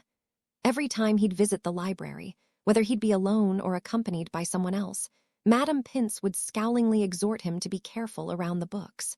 That was one of the main reasons he didn't frequent the library much. After all, who'd willingly go to a place they were unwelcomed? There was also that one time in his second week at the school when he accidentally dropped a book on the floor. He still remembered the shock of having an enraged adult, not Dursley, shouting at him so suddenly and unduly. Yes, madam, he remarked, and for the first time he was mostly unbothered by her unjust attitude. If she wants to be a bitch for no reason, then let her, he mused. A certain dungeon bat came to Harry's mind, but he slightly shook his head, not wanting to think of that man. Her lack of conviction at Harry's words was palpable, but he didn't think twice about it. His seemingly uncaring attitude came as a surprise to Harry, but he put it in the back of his mind for now. Miss Granger is currently in the history section, 3rd row, she let him know, surprising Harry. Was she just helpful to me? He thought hesitantly. What was the world coming to? He gave the librarian a passing nod and headed towards the deeper sections of the library. The history wing was one of the farthest sectors, bordering with the restricted section of the library. When he turned to the 3rd row of the history wing, he was almost expecting to find it empty. However, against all odds, Hermione was there, just like Pince said. She was leaning over a book between her hands, with her hair flowing down and hugging her face. Her hands were planted on a mahogany desk that accommodated countless books of all sizes and colors, left open on random pages. She was currently speeding through the book placed under her. She must have read something unpleasant, Harry thought as Hermione's eyebrows scrunched. It must have been worse than they both initially thought as her expression cycled from disapproval to anger and finally horror. "Read something good," he whispered. Even though he suddenly didn't seem to mind the librarian's attitude towards him, he wasn't going to antagonize her by giving her reasons to reprimand him. Hermione gave a soundless squeak as she turned her body to face him. "Harry!" She failed to speak softly, resulting in a slightly elevated volume. "Hermione!" He couldn't help replying, mimicking her tone. Harry knew that would have earned him a slap, were they closer and not in the library. Sigh. "Come and read it yourself," she whispered in mock indignation while pointing at the book. She pushed herself off the desk and pulled out her wand to cast 2 Wingardium Levioses, levitating 2 chairs for them to sit on. "Damn, I wonder if I could do that. She has a really good control of the spell," Harry observed as the chairs silently landed beside them. His mind flashed to another girl's precise control of magic that he caught sight of, not too long ago. Unwittingly, he matched the image of Fleur with the girl sitting in front of him, his mind wandering to their other similarities. Hermione has a slightly smaller bosom, but she's also younger, so she'll probably catch up. Her arse is almost as round, but definitely less toned, he scrutinized. Overall, body-wise, Hermione's not much behind Fleur, he summed up, after having another good look at her body. But Fleur is in her own league, he deemed. It was then that he realized in horror that Hermione was a girl, and that he was also shamelessly checking her out. Thank God she wasn't looking at me, he thought, thanking whatever few lucky stars he had. He quickly fought off the blush that kept trying to form on his face and sat on the chair that his friend provided him. In an attempt to stop his mind from trying to calculate the feeling of touching various body parts of his friend, Harry reached for the book. Holy hell, that's Hogwarts, a history, the book that Hermione keeps babbling about since the first year, he noted as he picked up the book. Any sexual thoughts that plagued his mind quickly died down after he read what caused Hermione's reaction. The Triwizard Tournament was last held in 1792 at Hogwarts. The first task involved catching an adult cockatrice in an enclosed space. Needless to say, it was a horrendous disaster. The first 2 competitors met valiant ends, both having managed to substantially harm the monster. That's what everyone thought, at least. When the 3rd competitor went in, the young man who represented Hogwarts, everything changed. It seemed that for some reason, everyone had forgotten about a cockatrice's human-like intelligence. Whether that was because it had managed to fool everyone or because no one cared enough is a topic of speculation. The beast opened its beak and talked. It talked in English. It called us all fools, with an accent not unlike ours, and then proceeded to go on a rampage. It once again opened its majestic beak, but instead of more words of mockery coming out of it, it breathed gas. A life-killing, poisonous gas. It went everywhere, the competitor died instantly, and before anyone managed to react, the barrier protecting the spectators started cracking. The beast got out and managed to kill most of the people in the stands and was finally finished off by the headmaster of Durmstrang. Not even the headmasters managed to get out of the ordeal uninjured. Whoa, Harry muttered despondently. If the last tournament was any indication of how his first task was going to be, it'd be a good idea to get in contact with a gravedigger soon. After a whole minute of silence, Hermione grabbed his hands. Harry, don't worry about the last tournament. You've heard what Professor Dumbledore said. He said that the Triwizard Tournament was revived with restrictions in place to prevent potential deaths, she whispered. Harry turned his head to look at her when he felt something wet fall on his hand. His friend was silently shedding tears, probably barely holding herself from sobbing. Sigh, let's ignore the fact that you are crying, which says something about what you truly think. Do you honestly think that there are good enough restrictions that are able to ensure a student's survival against something like a bloody cockatrice? Let's assume that this is the case, and that's a big assumption. Would Dumbledore, the man who put the goddamn philosopher's stone behind easily surpassable obstacles, think of, and I quote, good enough restrictions? He asked rhetorically. He was mad. His chances weren't looking good. He could die. He didn't want her answer, for he knew the truth of his words. Any words to defend the headmaster died on her lips as she accepted the danger her friend was in. She finally started sobbing, albeit not before flicking her wand and murmuring quietus. A spell to block the sound, he supposed.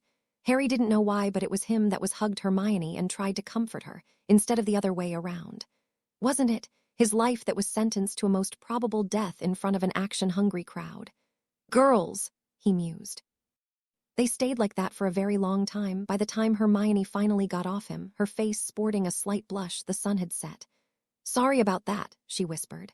Don't worry about it. You know that I'm here for you when you need me. Best friends and all that, he replied, not bothering to control his voice level this time. Shhhhh, she urged, drawing a confused look from Harry. Didn't you cast a sound-blocking spell? He asked quietly. Harry, that was more than 2 hours ago. You should know that spells don't last forever, she answered. While Harry once again found himself questioning the reliability of his own mind, Hermione recast the spell. It's fine now, she announced at a regular volume, managing to bring Harry back to the land of the living. To answer your question, I did in fact cast a spell that stops the sound from leaving its area. The incantation is quietus, and its hand movement is a backward C. It's the simplest spell that I've found, and that does the job reliably, she informed him. Harry stored that in his head for future use and gave a nod to show that he got that. Well, since you didn't bite and ask me to teach you the spell, I'll ask instead. Did you get anything from stalking Ron? She inquired, prompting Harry to sigh so loudly that if Hermione hadn't cast quietus again, Madame Pince would have probably heard it. Dodged a bullet there, or a vulture, he thought absent-mindedly. Yep, he started by spewing a bunch of lies about me, probably hoping to start some other unpleasant rumor. That wasn't the worst of it, though. As he moved towards the Great Hall with Seamus and Dean, he filled them in on his oh-so-great idea. Do you want me to tell you his exact words or not? He inquired heatedly, darkening Hermione's expression. Word by word, she whispered, and not because she was in the library. What have you done, Ron? She brooded. I've got an excellent idea. When Potter comes to the dormitory tonight, we'll ambush him, cast a few spells, and make him understand that even if his life's ambition is to get more famous, he can't go hogging it from good guys like us, he said, doing a quite good Ron impression. That's what Ron said to the two dumbasses, and they both agreed. They looked at him as if he enlightened them with some great philosophy about life. They were fucking ecstatic Hermione, he commented furiously, almost slipping to Parseltongue in the end. Hermione didn't seem to notice, though, as she closed their distance yet again and hugged Harry. It wasn't her signature bone-breaking hug. It was gentle yet firm, communicating a sense of security and reassurance. I'm so sorry, Harry. I didn't know that Ron said such vile things behind your back. He never badmouthed you in front of me, she told him, her voice cracking with emotion. Ron is a damn wanker, she commented venomously. She was angry, furious, even toward their mutual friend. However, it was quickly drowned by the all-encompassing sadness that she felt for Harry. Language, Harry scolded in mock exasperation, drawing a laugh from both of them. She didn't get to respond as the figure of Madame Pince materialized from behind a bookshelf. It's nearing curfew and the library is about to close down for the night, the librarian notified them. As the embarrassed teens untangled from their hug, Pince saw Hermione's tear stains on their clothes. You dare cry near my books, she whispered threateningly. Is she serious right now? Harry mused in disbelief as he turned around to look at Hermione. Was it the fact that Hermione seemed about to cry again, or was it the pent-up wrath that he didn't get to release because he was near his friend? He wasn't sure. He reached his pocket for his wand, noticing for the first time how lengthy the entire procedure was. Finite, he hissed the general counterspell, removing the sound barrier that Hermione had placed. Did you really fucking say that? I mean, really? He demanded, needing a surprising effort to stay in his mother language. Before any of the females could react, he spoke again. As the librarian, you should know well by now how Hermione treats books. She'd sooner torture herself than willingly damage any of your bloody books, he asserted, prompting a gasp behind him. Without waiting for a retort that he knew was coming, he utilized the librarian's shock by grabbing his friend and leaving. Hermione finally stopped doing a fish-out-of-water imitation when they reached the portrait of the fat lady. Harry, you shouldn't have said those things, she scolded him. If there's a universe where Hermione does not think of teachers or authority figures as Christ's apostles, I'll eat my firebolt, he thought. Well, what's this? Naughty Night Adventures? Is our champion and his pretty little girlfriend coming inside or not? Asked a voice, making Hermione blush as she deduced who the said girlfriend was. She turned around wanting to correct the fat lady, but Harry grabbed her hands, making her face him. "Ignore her, please. I have to tell you something," he announced, making Hermione's mind snap back to their conversation. "Is it about Ron's so-called ambush? Don't worry, I'm sure that if we confront him together, he won't do anything. Actually, I'd like to see him try," she declared, causing Harry's lips to momentarily form a smirk. "No, I mean yes. How do I explain this? Basically, I didn't sleep in the Gryffindor dormitories yesterday," he revealed, causing Hermione to gasp again.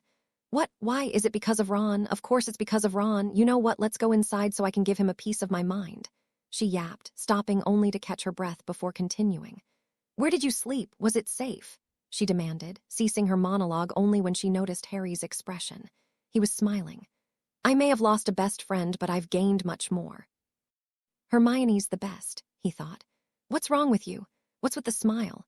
she mumbled, embarrassed, her usual questioning fervor missing. It wasn't every day that she was being looked at with such an innocent and radiant smile after all. Luckily, she wasn't aware of his thoughts, otherwise, her pink cheeks would have become redder than tomatoes. "Nothing's wrong with me, and please do try not to worry about me, at least not too much. Don't bother with Ron, just let him be. I promise he's not worth your effort. And the place I'm sleeping is safe. Hell, it's probably the safest place in Hogwarts," he said, trying to imitate Hermione's as a matter-of-fact tone. She was going to protest, they both knew it. Alas, Harry was quicker as he pulled her into another hug. There were a lot of those going around that day. "Thank you for everything, Hermione, but it's past curfew. We'll talk tomorrow. I promise," he added, using her compliance for rules against her. Harry left before she could answer. "Damn, that's becoming a habit. It's not necessarily a bad one, though," he mused as he sped down the Hogwarts staircase while putting on his father's cloak. Surprisingly, there was a road to the second floor waiting for him. He swiftly reached Moaning Myrtle's bathroom and made his way towards Salazar's secret chamber. "Ah, you come back at last. I was starting to think that you've forgotten all about this great old man," greeted Salazar while pointing at himself. "It was a long day," simply stated Harry and headed towards the nearest couch. "Looks better the shabby bed I transfigured yesterday," he mused while reaching down with his hand to check its softness. He must have been content with it as he proceeded to sit down. "Harry," sounded a hiss right before he felt a familiar sensation on his leg. "Hello, Asmodeus. How's your day been?" he yawned. "Boring." "The great SS speaker drew weird diagrams all day and did not wish to speak with me," came the reply as Ash finally reached his destination, Harry's arm. "And it paid off. I've concocted a whole new ritual just for you, my heir," he announced excitedly, prompting Harry to turn his head in his direction. "You've finished already?" he asked doubtfully. He didn't know a thing about rituals, but he had the impression that they'd be harder to put together. "What's all the fuss about rituals when a millennia-old geezer can make one of them in a single day?" he considered. He didn't know that Salazar's casual show of skills couldn't be replicated by anyone alive. No one could even come close to the rituals the old Slytherin designed. He was just that good. "Of course I did. I don't want to boast, but I'm the finest ritualist that I know of," he claimed. "Humble," Harry snarked. As one might have expected, he didn't think much of Salazar's words. "Are all Parselmouths so boastful? Will I also become one when I grow older?" he thought with a shiver, envisioning his older self boasting about his Hogwarts adventures to his children. "Your father was so great that he slayed a basilisk with a sword at a mere 12 years old. I didn't even use magic," he'd say. Nope, that won't be happening, not if I have a say about it," he decided, purging the image away. "Well, will you tell us what will it do?" he cheekily asked him, causing the founder to mumble about youths disrespecting their elders and Ash to hiss in excitement. "Fine. I'll give you a very basic description so your Gryffindor brain can understand. The Phoenix Tears will be sacrificed to skyrocket your healing properties. You will be capable of mending any injury or ailment at an inhuman speed. I'm afraid even I can't say how fast it will be as I've not experimented with pure Phoenix Tears." "You'll have to wait and see," he started, surprising Harry. If he had any reservations about rituals before, those doubts were now tossed out of his mind. "Just maybe having super healing would allow me to survive all the dangerous situations that I keep finding myself in," he hoped. "The basilisk venom that is known for its potent magical properties will be used to unlock any latent magical potential that you have. I can't tell the exact results for this one either," he added. Lastly, the horcrux of the Dark Lord will be offered to death. Since you are of my blood, the Peveril magic must be running through you. As such, death will heed your sacrifice and offer you proper compensation. Needless to say, I cannot predict what that will be either, he finished. W, what are you talking about? What's this about death, and why are you talking about it as if it's an actual being? He stuttered. My mother, Circe bless her, was a born Peveril. Now you may not know what that means, as my family's legacy was probably lost through the harshness of time. There's no reason to fret, though. I'll happily enlighten you. The Peveril family, appointed by death itself, had a duty to deal with the beings trying to run away from death. Whenever a budding immortal Dark Lord appeared, a Peveril was dispatched, and not long after, the issue was solved, Salazar informed him. Harry was gobsmacked. Bloody hell. Death is a being, and my ancestors have had contact with it. Death is actually alive, or is it dead? No matter that, it's getting late and you should go to sleep. Is there anything you wish to ask before that? He asked, breaking Harry from his inner debate about Death's life condition. Actually, yes. I've talked with my best friend today, and I wanted to get your opinion in bringing her in with what we're doing, Harry disclosed. Have you thought about this? Can she be trusted with this knowledge? What's her opinion on rituals and dark magic? Are you sure she won't freak out and go straight to the authorities? Of course I did. If she couldn't be trusted, I wouldn't have mentioned her in the first place. To answer you second question, though, not good. She, like most of the magical Britain's population, believes everything that Dumbledore and the media spew. If I were to tell her, there's a chance she will think that I'm going nuts, Harry replied. There you go then, you've answered your own question. You can either fully keep her in the cold or reveal a few tidbits to keep her satiated. Now, unless you have anything else to ask or say, go to sleep, he commanded. With a sigh, Harry got comfortable on his couch and slowly drifted off to sleep. His last thoughts pertained to certain silver-haired beauty. Damn that old geezer. If there was a bedroom inside the chambers, couldn't he have mentioned it earlier? Was he ever going to do so if I haven't found it by myself? He mumbled while walking towards the great hall. He immediately spotted Hermione reading whilst eating and immediately started heading towards her. No surprises there. Morning, Hermione, he muttered as he plopped down next to her. Good morning, Harry. You seem tired, she observed as put down her cereal bowl. Yeah, I didn't sleep much. It's probably the stress, she concluded. Without exchanging any more words, Harry looked around his near vicinity, observing all the offered food. What to eat? He wondered. He'd usually go for sausages and fried eggs, but he didn't feel like it at the moment. Shaking his head, he grabbed a clean bowl and reached for a pot containing oatmeal. Using a soup spoon, he ladled a generous portion into his bowl. Then, taking a moment to savor the comforting aroma, he proceeded to pick up some strawberries from a fruit bowl and toss them inside his own bowl. By the time he started eating, Hermione had put down her bowl again and was looking at him bemusedly. What's up? Harry asked after noticing her gaze. You are eating porridge. You don't say, he replied, throwing her a skeptical look.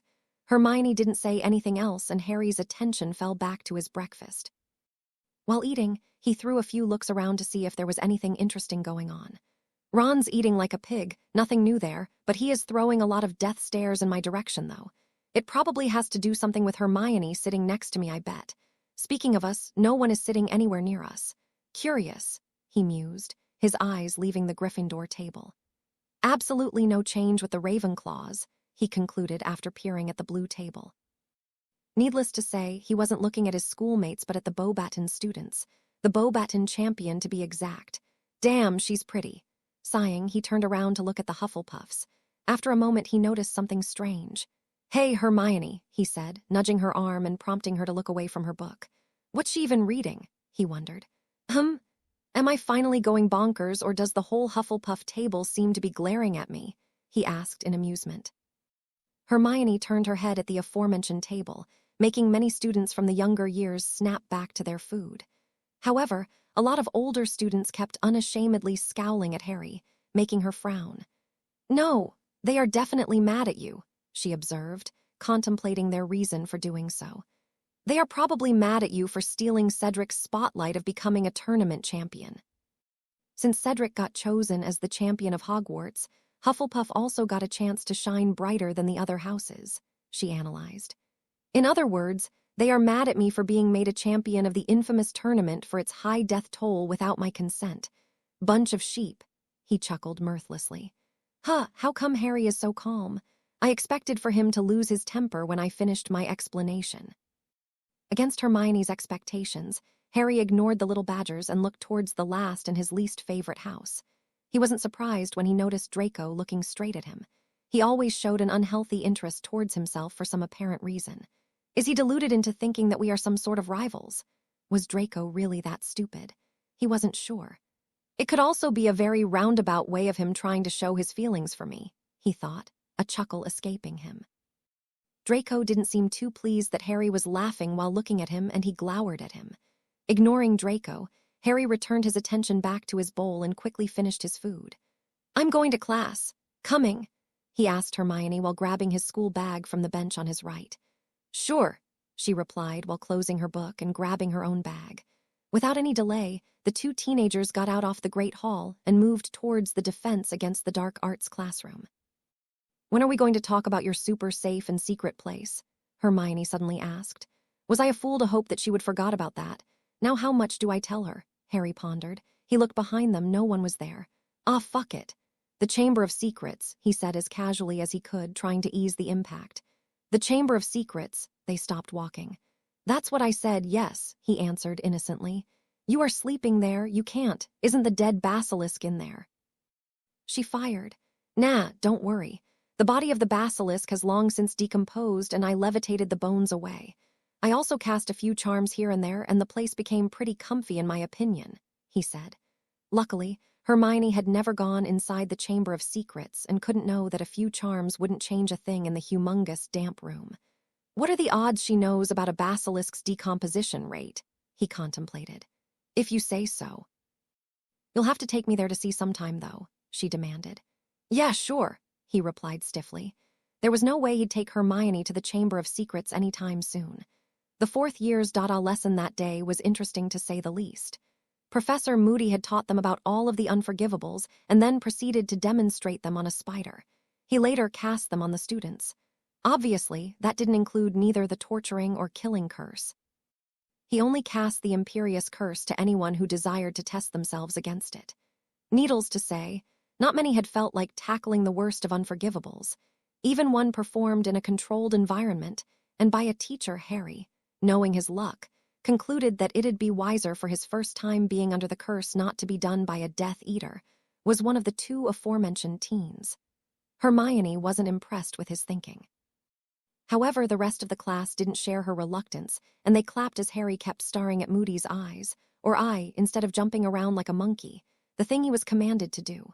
Ron, in a vain attempt to not feel outshone by the boy who lived, went up next. Unfortunately for him, though, he didn't seem to have what it took. Imperio. Do your best imitation of the headmaster, Moody commanded gleefully. Without missing a single beat, the redhead proceeded to do just as that. Under the imperious curse, Ron's movements became unnaturally fluid, devoid of his usual laziness. With a vacant expression in his eyes, he stood straighter, his posture eerily reminiscent of Dumbledore's regal bearing. Ah, children, how are you on this fine morning? He asked, patting a non-existent beard and looking benevolent. By the time the professor finally released his hold of him, most students were amidst roars of mirth. Ron was so embarrassed after the whole fiasco that he darted out off the classroom. None saw him again that day. His whole demeanor changed in an instant after hearing Harry's revelation. His eyebrows were now furrowed, and there was a barely discernible tremble in his voice. Don't jest like that. Dragons, are you sure about it? Demanded Salazar. They wouldn't, would they? I mean dragons. If a single cockatrice was able to ruin the last tournament, what do they reckon that 4 dragons would do? Spit some fire and lay down. Imbeciles. 100%. Do you remember Hagrid, the half-giant I talked to you about? I just came back from the Forbidden Forest with him. He took me deep inside the woods to a recently set-up camp that spanned for about 1 kilometer. After Hagrid's urging, I got under my invisibility cloak and went closer. There were people shouting and dragon handlers, as I found out later, running in every direction. It was pure chaos. Harry's eyes became glassy as he concentrated more on the memory. In the center of the camp, I found 4 large pits. The 3 of them were occupied with the dragons I mentioned. I assume that the last one has yet to arrive, he finished. Neither talked for a while, letting the situation to sink in.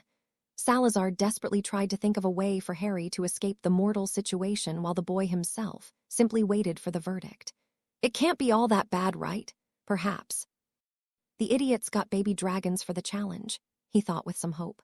How big did you say that the dragons were? Salazar asked eagerly, his eyes lighting up to match his spirit. The smallest one had a length of about 15 meters. I heard someone saying that the biggest one was exactly 30 meters, he answered with shaking hands. He didn't even bother to attempt stopping his fear and anxiety from showing up. He was fucked, and that was an understatement. He was living on borrowed time. How did it come to this? He wondered tiredly. Someone up there hated him and they wanted him dead.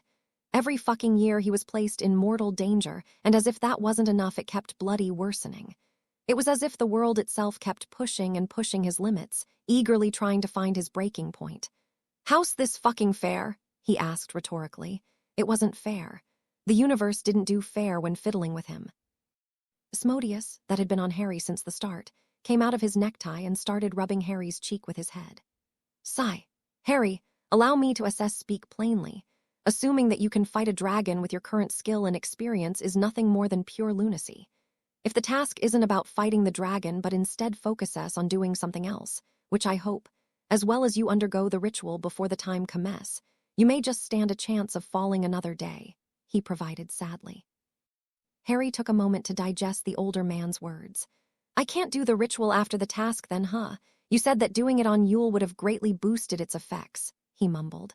Was it going to be enough, though? Exactly. Doing it on Yule would have definitely been the best choice considering the time frame, but we can't afford to be greedy now. Your sole goal should be to survive for now, Ash hissed. Sigh, Asmodeus is correct. I wished for you to grow stronger before openly acting against Dumbledore. Alas, it seems like you should try and get Fawkes to become your familiar as soon as possible. With a phoenix at your side, your chances of surviving the death trap should become exponentially higher, the Slytherin said. Before Harry could offer his own thoughts, though, he started speaking again. Don't fret on it now. Let me think about the task for a day or two, and I'll assemble a final plan for you, he offered, prompting Harry to give him a grateful nod. It hasn't been long since he started thinking for himself, and he couldn't compare his own ideas to the older man's wisdom. Anything Salazar could offer would probably be much better than anything he could come up with. Thank you, Salazar. I would have been so lost without you, he commented appreciatively. Finding his portrait had been extremely fortuitous. He had Ash to thank for that. Ash was an unexpected blessing as well, he thought, subconsciously moving his hand to caress the snake. Do not even think about it, Heir. Now that we finished discussing the news you brought, I believe it is time that we talk about what I discovered while going over what you told me yesterday, he said with a frown. Harry knew when to expect bad news. Are there ever good news? He wondered, defeated. In an attempt to emotionally prepare himself, he drew 3 deep breaths. Can you recall the night your parents died? He posed the question without seeking for a response. There was no way Harry had forgotten about that. There was also no way that the meager self-control he had managed to build up would hold against anything to do with that incident. Please bear with me, he added quickly as he saw Harry's quickly darkening expression. Harry shook his head and visibly relaxed as he gave the man a nod, prompting for him to continue. Now, think back to what everyone said that night, he urged. A sigh escaped Harry's lips. What is he talking about? Fine, I'll humor you, Salazar, since you've yet to fail me. Dad told Mum to take me and run, and Mum, well, she begged Voldemort to spare me and also pleaded for him to kill her instead of me. Voldemort then repeatedly told her to move away. Come to think of it, why didn't he just kill her straight away? Wasn't his goal. Why did he come to our house then? Was it to just kill Dad? Nah, he would have left straight after then. He looked up at Salazar. Why is he looking so stiff? It's almost as if he knows something horrible about that night that I seem to miss. Harry closed his eyes as his mind went back to that horrible night once more. Why did my parents go into hiding? Bloody hell, they even used the Fidelius on the house. Why would they take such extreme measures when many others didn't? Wait, didn't that happen right before I was born? What else, beside my parents, was inside that house except myself as a bab? He suddenly dashed from the couch he was sitting on and stood right before Salazar, his eyes wide open now. Voldemort came to our house to kill me. It wasn't a question. His stupid obsession with me didn't start after I was hailed as the boy who lived. That instead was an afterproduct of him failing to eliminate me, and whatever reason he had, my parents knew about it. It is exactly as you say. Salazar gave him a grave nod, but Harry wasn't done yet. Ah, I'm the reason for my parents' deaths. Then there's also the person who cast the Fidelius charm on the house. Hey Sal, wanna bet that Albus fucking Dumbledore knows the real reason I became an orphan and isn't planning on sharing? He spew. Right after that, all hell broke loose. Harry woke up with a groan. Finally awake, are you? Came a sarcastic voice from above him. Who? Oh, Salazar, is that you? He mumbled while rubbing his eyes. Yes, now get up before I banish another chair at your idiotic head, he stated, slowly clenching and unclenching his fists. Of course, Harry couldn't see the gesture from his position. He sure sounds angry, huh? Now, what this about chairs? With that thought, he slowly got up from the floor. Why was he on the floor, and why were there broken furniture beside him? What happened? Suddenly, his memory of the previous night came back, making him wince. Sorry, Salazar, he tried.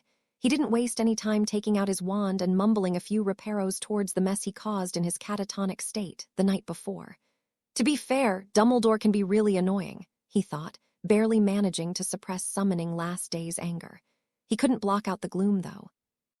Try harming another book from my library and I'll show you who's sorry, he snarked. That's right. The last thing I remember was sending a spell towards a bookshelf. That sure does explains a lot. Salazar is pretty fond of his library, he thought, feeling a tiny bit ashamed for his earlier outburst. 3 weeks had passed since Harry became aware of the true ongoings on that Halloween night. In the beginning, the news were weighing his mind very heavily, making him depressed. However, Salazar wouldn't have his heir mopping around while his death approached. He explained to Harry that because his parents knew about the impending attack, they could have chosen to leave the country and withdraw from the war. Instead, they chose to stay and fight. While that was admirable and all, they had left their son an orphan and to a life filled with more hardships than one could count. Salazar then proceeded to fully start Harry's tutelage, beginning with lessons on occlumency. While at first, they had both decided that Harry should continue his schooling normally, the news about the task understandably changed things. No one had seen Harry since that day, as Salazar and he had chosen to fully ignore everything going on at Hogwarts. The founder had gone full teacher mode and taught Harry about every branch of magic he knew about. Albeit, he mostly taught him about the basics, foregoing the complex stuff as they did not have enough time. That was done so Harry would have a broader and better understanding of magic. The rest of their time was mostly spent on charms, curses, and family magics, both of Slytherin and Peveril origin. However, what surprised both of them the most was Harry's occlumency progress. Your talent with the mind arts surpasses that of a natural-born occlumens. It probably has something to go with subconsciously defending your mind from a Dark Lord's soul piece for so long, he had said. Harry was immensely pleased to hear those news. While having a sound mind couldn't damage a grown dragon, his control over his emotional state had grown by leaps and bounds. The fact that his mind also kept sharpening at an inhuman rate was not unwelcomed. I'm not gonna be a monkey anymore, he had exclaimed upon hearing the news. Gone were the terrible mood swings and the stupidity, most of it at least, that plagued him for all his life. In his head, there was only peace now. And a Dark Lord, of course. While Harry didn't go to any lessons, that is not to say that he was cooped all day in the chamber. He went to the dragon camp every few days, hopping to catch a glimpse of the last dragon. He had no luck towards that front, though. Naturally, he had long since researched the other dragons, and together with Salazar concluded that the best dragon to face would be the Hungarian horntail. The dragon had black scales, a spiked tail, and was lizard-like in appearance. It was also falsely considered to be one of the most dangerous dragon breeds. If there was any fool in Hogwarts that believed that, they would get enlightened at the first task. The Hungarian horntail was the smallest one of the bunch, sitting at 15 meters of length, and the least dangerous one. During his night adventures, Harry also found out about the task's goal. Flashback, Harry was heading back to the castle when his ears picked on a most curious conversation. So what will the champions have to do? Asked a familiar voice from a nearby tent. Slowly, making sure as to walk carefully, Harry closed in on the source of the voice. While his cloak would hide him from everyone and anything, it didn't offer the same benefit to his immediate surroundings. Hasn't any told you yet? Fired back a befuddled voice. No, will they have to slay the dragons? Asked the first man again excitedly. By that time, Harry was standing on the tent's entrance and quickly identified the inquiring man. It was the bloody minister of magic, Cornelius Fudge. Of course he'd want that. I'm surprised that he didn't put a hand on planning the first task, though. The man laughed whilst shaking his head. Appearance-wise, he was not unlike Fudge. Of course not Cornelius. I'm sure that'd be an epic sight to see. However, they'll simply have to survive for a quarter of an hour and cause as much damage to their respective dragon without killing it. Needless to say, they wouldn't be able to slay the dragons, but will still say it as one of the task's requirements. We don't want any of the champions having any funny ideas and endangering our drakes, the man revealed. How will the champions get assigned their dragons? Asked the minister, pleasing Harry. That was a question he and Salazar couldn't answer. That's quite simple. We'll present them a small pouch right before the task starts, from where they'll each pick up their dragon's transfigured miniature form. I see. Simple and fair. Let's have a toast for the success of the first task now, he said while grabbing a bottle that Harry would later learn to be fire whiskey. He had to thank Occlumency for stopping him cursing the two pathetic men. What about Harry Potter? Has anyone heard about him since his absence at the wand-weighing ceremony? Asked the unknown man. Harry didn't care to listen to any gossip and left to inform Salazar about the new info. They had to revise their plans again. Present Ash was coiled around Harry's neck while the teen was peacefully reading a potion journal on his favorite couch. Did you triple-check the ingredients of the ritual? You'll be doing it tomorrow night, voiced an annoying voice, disturbing Harry's studying. While not as magically significant as Yule, the next night's full moon would help boost the ritual's efficiency by a bit. Harry closed the book as he lazily stood up, looking at Salazar's portrait. The boy standing in front of Salazar had not changed much in appearance since he had first met him. His demeanor and eyes, though, couldn't be any different. Not boy, man, he corrected. I did even better, you old fossil. I've checked them 5 whole times, came Harry's steady hiss. Repeat our plan for me, please, requested Salazar, unbothered by his heir's remark, prompting Harry to sigh before indulging the man's whims. During his hours of research, Harry had found a few interesting things about the Triwizard Tournament. As one might expect, the duo would exploit everything they could. I'm sure Dumbledore had forgotten to mention that while competing, no rule applied to the champions. I could kill the lemon-loving bastard himself, and no one would be able to take any legal actions against me later. I could try to, he considered. After I leave the chamber, I'll drink the whole vial of Felix Felicis I managed to buy by selling some of your basilisk's venom. I'll then head straight to the arena that was recently set up. With the potion working its wonders, I'll choose to be the first one to pick their dragon and get the Hungarian horntail. Hopefully by the time I go into the pit, the potion will be still working. I'll then drink the magical strengthening potions we made with the basilisk's venom and try damaging the dragon with the Slytherin spells you taught me in Parseltongue, while keeping safe. If all fails, I'll summon my firebolt and do my best to not become bacon or dragon treat for the remaining time, he said. The plan was pretty solid. Felix Felicis was a miracle maker, so the first part was going to succeed. Managing to find and buy one was truly lucky. I made a pun I doubt any of the others could get one. The liquid luck costs hundreds of thousands of galleons. Makes me appreciate Asmodeus Senior's help from the other side, Harry thought with some amusement. Who knew that the slayed basilisk would help him survive another magical creature in the future? Then there were the potions he and Sal made, again with the older Asmodeus' help. Salazar, in another display of his genius, managed to string a potion meant to substantially boost magical prowess for 15 minutes, exactly as much as they needed, thus maximizing its potential. The side effects sure do suck, though. Magical coma for a week and poison potent enough to kill anyone without active phoenix tears inside their system. I don't even want to think back to how difficult it was to manage brewing the thing without the cauldron melting. And the phoenix? Salazar asked, feigning an unimpressed attitude. Assuming that I managed to get Fawkes become my familiar before the task, I'll have him fly over the arena and do his best to keep me alive. You have 2 days, stated the monkeyish man. I know Sal, he simply said. Harry grabbed Asmodeus and tried putting him down, but the snake slithered off his hold and sneaked inside his clothes. Why are you taking me off? He hissed, not bothering to hide his annoyance. Being curled on Harry was comfortable. I'll go check the camp again. The SS should have brought the last dragon by now, he hissed back. I want to come with you. Fine. "We are here," Harry said under the invisibility cloak as he walked into the dragon handler's camp. "I know, I can feel them. All 4 of them," Ash hissed back from his shoulder. "Did they finally decide to bring the last dragon then? By the way, was that a rare display of the magical sense you keep spouting about?" he asked sarcastically. "Yes to both. And need I mention that you would have also been able to feel them have you stopped acting like a child and formed a familiar bond with me?" he asked in a clearly annoyed tone. Since a week after the trio learned about the first task's danger, Ash had constantly been trying to get Harry and form a familiar bond with him. Why can't he see sense? Forming a bond with me will grant him the ability to sense magic. Though no doubt lesser than my own, it will surely be beneficial to him and may even come in handy at the task, Ash thought dejectedly. Yeah, apparently Ash wasn't a good old grass snake as Harry had initially thought. Flashback, Harry, Ash hissed, slowly slithering on Harry and curling around his neck. "What's wrong?" he asked, having noticed his friend's reluctance. "Nothing's wrong. I just wanted to ask your opinion on familiars." "I thought you'd never ask." "You gave me the impression that you weren't interested in things like that.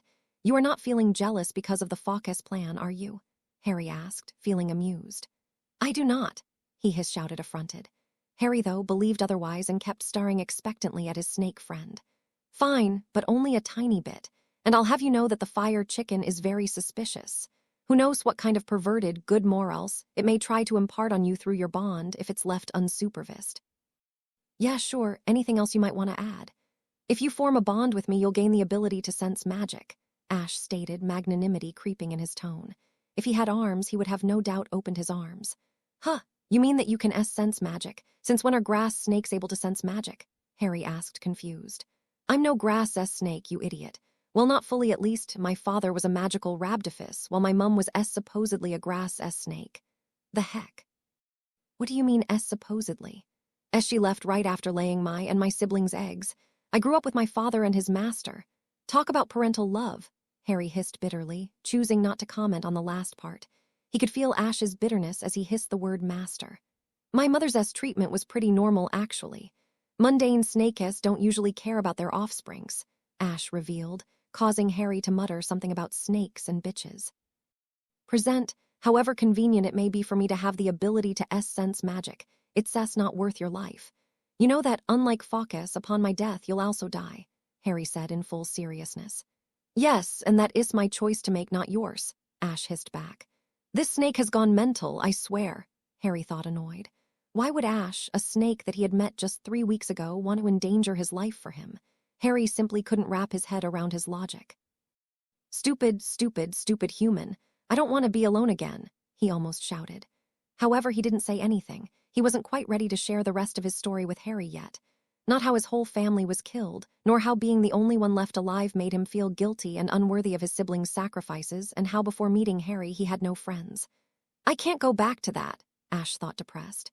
Harry, having taken notice of the snake's stiffness, stopped walking. Sigh. "Are you sure that you want to become my familiar?" he asked, defeated. He could see how much his rejection bothered Ash. In addition, despite the snake's continuous use of excuses and sarcasm with his requests, Harry had some ideas about why his friend wanted to form a bond with him. "Am I being selfish?" "Yes," Ash hissed, slithering around Harry's neck excitedly. "Fine, I hope I won't come to regret this." That said, Harry closed his eyes and concentrated on feeling his soul just like Salazar had taught him. The ability to sense one's soul wasn't a complicated thing. One simply had to reach a certain level of occlumency and know a few, very basic, concepts about soul magic. The required level of occlumency, while not being a quickly achievable milestone by the average talent, was achievable if one had enough patience to keep evolving their mind shields and improving their understanding of the psyche. Needless to say, with Salazar's help and Harry's unfair talent with the mind arts, meeting the 2 requirements was no problem. It was also the stepping stone of embracing his Peveril legacy.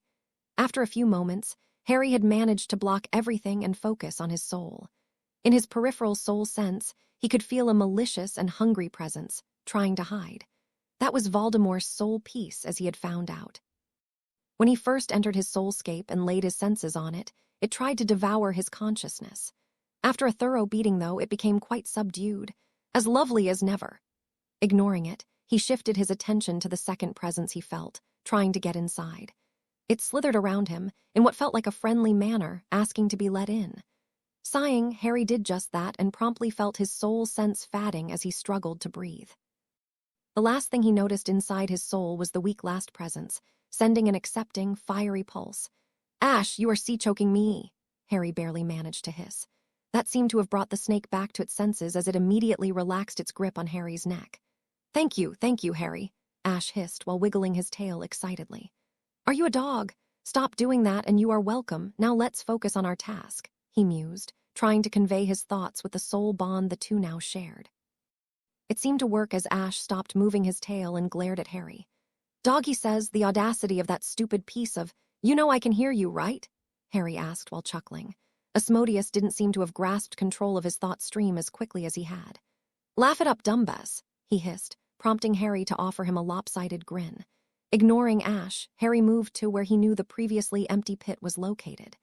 As he closed in on his destination, he started sensing something. At first, it started as a weak and old presence one might expect coming off of a mundane grandpa. However, as he drew closer, he realized he couldn't have been more wrong. "It's terrifying, truly monstrous. It reeks of an arrogant and unchecked bloodthirst. What kind of monster did they bring?" Harry muttered. He wasn't sure if he wanted to go closer. His new ability definitely suggested otherwise. "Ash," he questioned, but got no reply. The snake was stiff as a board. Harry's ability wasn't only weaker than Ash's, it was also untrained. While Harry felt like the fourth dragon was simply extremely dangerous, Ash would have begged to differ. He felt as if they were nearing an unnamed horror, death's personification, or perhaps the world's doom. While Harry's senses didn't ring as many bells as Ash's, he could feel the primordial fear the snake felt through their recently established bond and backed off. "This should be far enough," he mused after walking some distance away from the pit, far enough that he didn't feel the presence at all. "Can you wait here for a bit while I go check the dragon? Well, I'm not planning to fight that. It wouldn't hurt us to know what species it is," Harry hissed. "Are you sure?" Ash asked weakly. Unlike Harry, he wasn't quite out of the dragon's aura range. "Yes." "All right, be careful," he hissed, earning a mental nod from Harry as he slithered off him and onto the ground. Harry quickly made his way back and without any hesitation searched for the dragon. "Huh, it's not in the pit. My senses are screaming that it's somewhere around here, though." Harry's thoughts were rudely interrupted when a colossal figure landed in the middle of the pit, scattering dust and dirt in every direction. The ground shook as it accepted the new presence. "Oh, fuck!" It broke free. As the beast settled down, everything became quiet, unnaturally so. It was almost as if someone had cast a worldwide quietest charm. Harry didn't dare move, lest the dragon notice him and attack him. Speaking of the dragon, it was still as a statue, doing something that Harry couldn't grasp. The light, as if afraid of him, didn't go near it. It was a shadow, or perhaps it'd be more appropriate to call it the darkness itself. Its scales were black as a clear night sky, each with a spiky edge sharp enough to pierce human skin. Harry couldn't even discern how long it was. Definitely bigger than the other dragons, though. It gave a whole new meaning to the word terrifying. Suddenly, the black monster turned what Harry imagined to be its head towards his direction and opened its terrifying maw. Had Harry wanted, he could have counted all of its sword-like teeth. Was it going to burn him alive? Two sickly red glows took shape as the dragon opened its eyelids. "I know you are somewhere close, human," it said with its hoarse voice before turning his gaze elsewhere. It spoke. It actually spoke a human language. English at that, his brain observed. That, in Harry's opinion, was scarier than the feared dragon fire. Who, where and how did they get this monster? He wondered idly. What I can't seem to understand, though, is how you avoid my senses, as every single one of them has surpassed their known limits, and that is without counting my ability to sense souls. So how can you hide from me, mortal? How curious, I've briefly sensed your magic when you left your snake companion behind, but not since then. Reveal yourself, he commanded, letting out a magnificent roar that made the earth tremble, and whatever lesser creatures heard it flee in panic. As if, had Harry been lacking in his occlumency training, the roar would have frozen him on the spot. Thankfully, he had not. Not that he was planning on walking around anyway. After a whole minute passed with neither moving, the dragon spoke again, this time in an annoyed tone. Are you going to hide yourself indefinitely, mortal? Don't tell me that your stupid kings have forgone to inform you about my magical contract. You see, I'm bound by magic, since long before your birth, to be unable to attack any humans that do not hold the intent to harm myself. You can thank your bloody Merlin for that, the darkness growled. Unluckily for the dragon, neither his appearance or lack thereof, nor his aura gave a tickling of trustworthiness, so Harry decided to ignore his words. Sigh, it's so like a human to not believe someone else. I swear on my life and magic that everything I have said since I landed on this pit has been nothing but the truth, so mote it be. He finished, and then proceeded to breathe his dragon fire towards the sky, making Harry briefly believe that the sun was dawning. Damn, he's actually telling the truth. I suppose that does answer how the ministries managed to bring him here and why he's not chained like the other dragons. They either asked him nicely or offered him rewards, Harry mused. Still, even if the dragon wasn't planning on eating him alive, he didn't want to leave anything to fate. Taking a breath, he focused on his surroundings and disappeared. Thank God, Salazar taught me how to apparate, he thought as he walked towards Ash. An Abyssal Reaver, Salazar whispered after Harry finished narrating his encounter with the fourth dragon. His demeanor grew grave as he gazed upon his student. Abyssal Reavers, otherwise known as the nightmares of dragons, have gone extinct, or so I believed. The last one cited according to my knowledge was here at Hogwarts, before it was slain by myself and the other founders. We thought that she was the last of their line, obviously. We were wrong, he revealed, his eyes becoming glassy. With a predictable show of cruelty, like most of its brethren, the dragon had killed any students that were outside the stone fortress. By the time the founders had managed to respond to the attack, none was alive. The Abyssal Reaver had given them quite the fight. Thankfully, by the time they had slain it, it didn't manage to kill anyone else. It was one of the darkest days of Hogwarts, as many students had lost siblings, lovers, and friends that day. Hey, Sal, Harry said, breaking the man out from his reminiscence of times long since forgotten. What is it, my heir? I'll go against it, he said with a calculating gaze.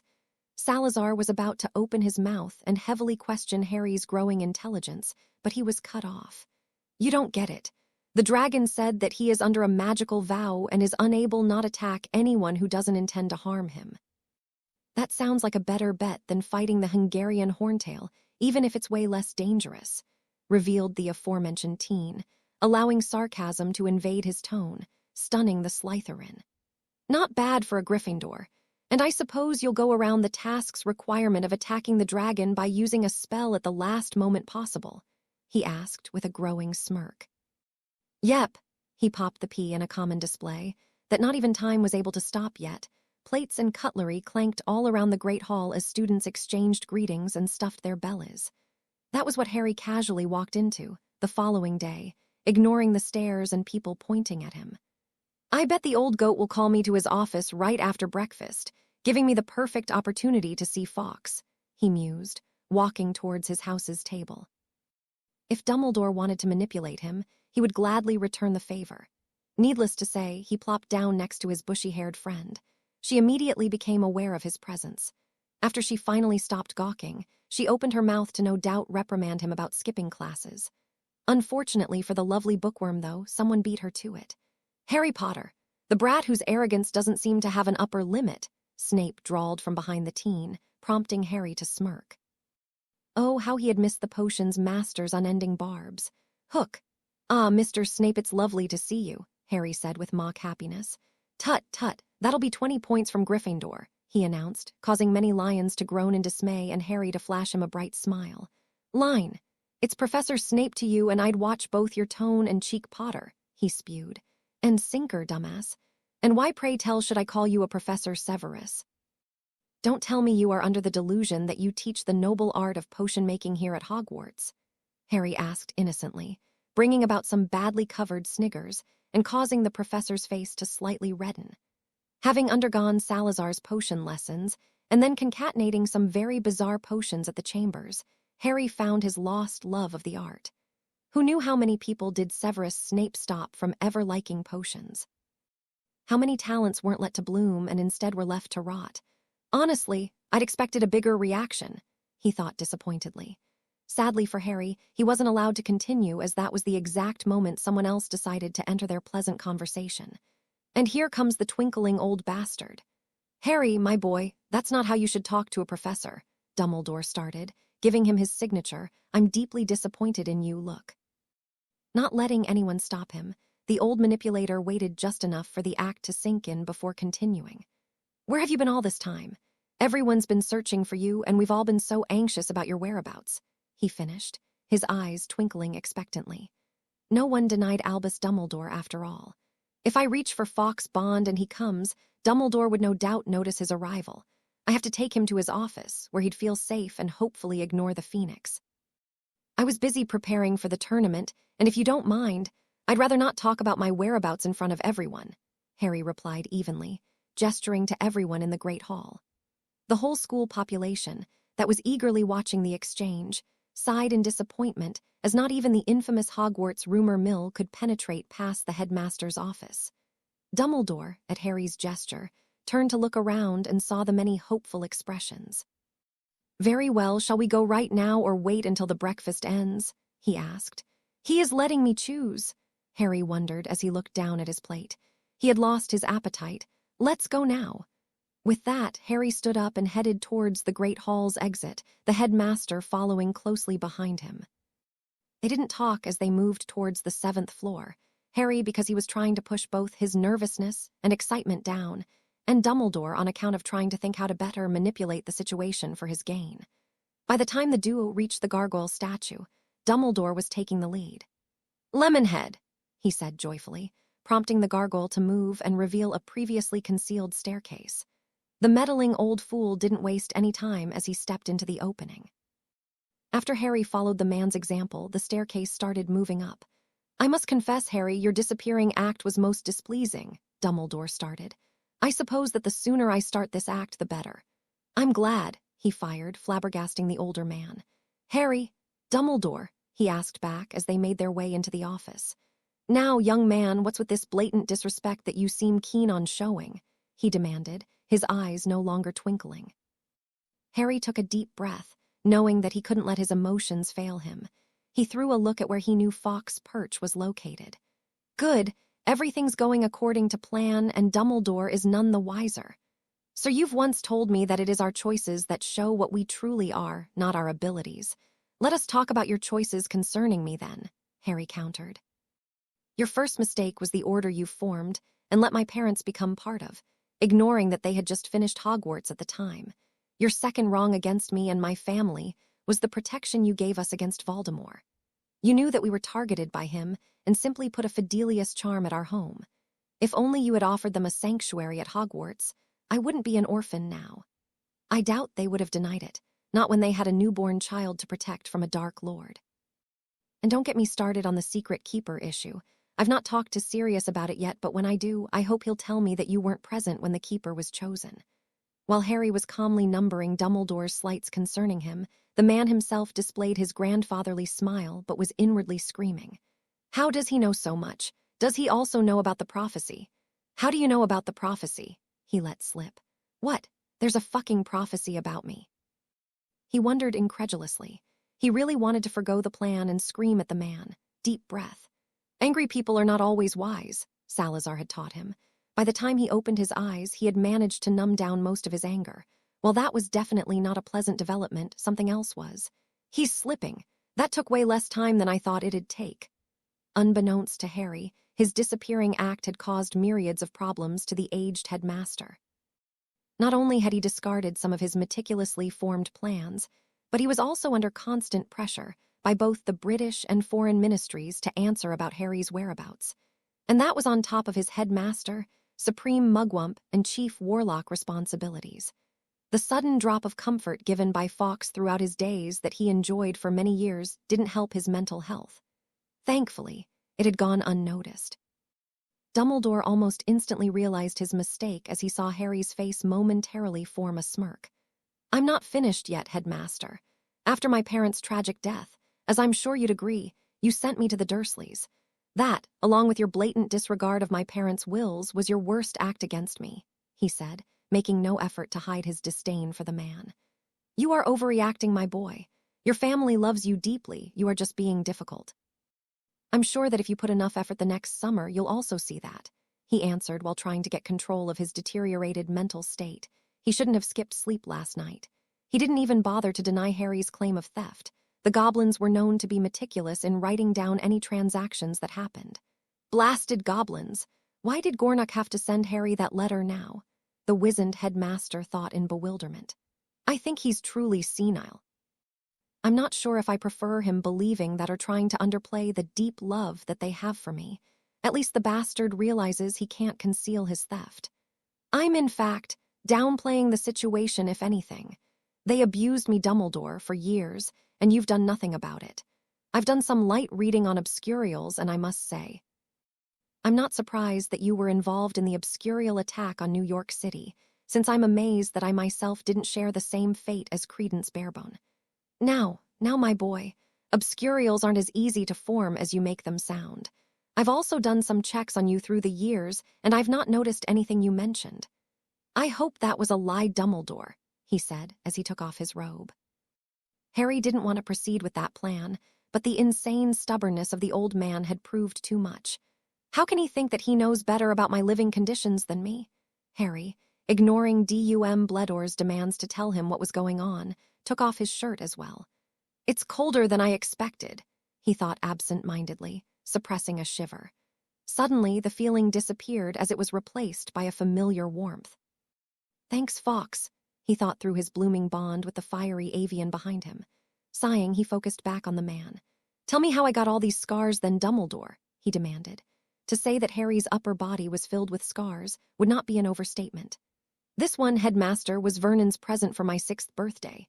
That day, I learned exactly how much sugar my uncle wanted in his coffee and how hard a belt hit, Harry spewed, touching a scar that covered his whole chest area. See this burn mark over here? I got that in my first lesson on cooking with Petunia. She wasn't pleased with my incompetence, you see. I was 5 years old. Want to see my favorite? He asked while turning his back to Dumbledore. Only someone as dense as Ron could have missed the sarcasm in Harry's voice. I've got Dudley and his friends to thank for it. I'll spare you the details. Covering most of Harry's back was a once deep, healed gash. That's enough. Please put on your clothes, the headmaster said with a pained expression. I wonder, is he faking it? Enough. What the hell are you talking about, Dumbledore? We are just getting started here. There are countless more scars I can tell you about after all. How about this one, I got it by fixing the school's basilisk problem for you. Tell me, do you think it's fair to let an innocent child be mobbed and blamed by an entire school population, and then expect them to go and slay a 15-meter monster with a sword? Harry asked, pointing his arm. Dumbledore, realizing that he couldn't go for his usual strategy and say that Harry was throwing a childish tantrum, chose to change the topic. I already let it slip by. Hopefully, it'll take his mind off the scars and give me enough time to come up with an unquestionable story. You don't understand, Harry. Everything I did was for the greater good. The one with the power to vanquish the Dark Lord approaches. Born to those who have thrice defied him, born as the 7th month dies. And the Dark Lord will mark him as his equal, but he will have power the Dark Lord knows not. And either must die at the hand of the other, for neither can live while the other survives. The one with the power to vanquish the Dark Lord will be born as the 7th month dies. That's what your divination professor predicted a few months before your birth. There was another boy who met the prophecy's criteria, but as I'm sure you have noticed, Voldemort chose to mark you as his equal, thus making you the unquestionable child of the prophecy. Fuck, my magic is going to explode, Harry realized as he did his best to control himself. And whose fucking greater good is that? Everyone's, even Voldemort's, the old man answered sagely, caressing his ashen beard. What's this deluded bastard saying? What about me, though? Ah, Harry, the joy of being young and foolish. Don't worry, your sacrifice will be remembered and you'll die for a great cause. Fuck you. Luckily for Harry, Dumbledore's speech had more consequences than angering him. All right, youngling, I'll form a bond with you, Harry heard someone say as he felt himself explode with warmth. He smiled as he felt the new bond form. You know, now that I think about it again, perhaps you did want me to become an obscurial. What would be better against Voldemort? A meek and underdeveloped boy, or an unstable, uncontrollable dark force that busts out and attacks and then vanishes, he said, uncaring about the growing restlessness of his magic, making Dumbledore pale. Wow, he did want that. I'm the one that's got to die when it's time for me to die, so let me live my life the way I want to. Dumbledore, Harry said with contempt. Dumbledore reached for his wand, widening Harry's eyes. Nevertheless, thanks to Salazar's urgings and his past experiences with a slow wand draw, he managed to mimic the older man, albeit a tad slower. "I'm afraid I can't let you do that, my boy. I'm truly sorry," he said, both pointing their wands at the other. "If that's how you feel, then why the fuck are you smiling, you senile old bastard?" he shouted just as the headmaster started moving his wand. Harry saw the jet of fiery red light flying over him and dodged. "Oh!" Dumbledore exclaimed. He didn't expect Harry to offer resistance. "Expelliarmus! Incarcerus!" Harry shouted in quick succession. "Fighting back as well," he observed, surprised. Dumbledore simply batted his spells aside with a smile before twirling his wand and firing 3 more spells at him. "Pratigo!" Harry cast before returning spell fire. After exchanging a few more spells, Dumbledore seemed extremely pleased. "Whatever you were doing during your absence has done wonders for your my boy, though I'm afraid I must end this," he said, smiling sadly.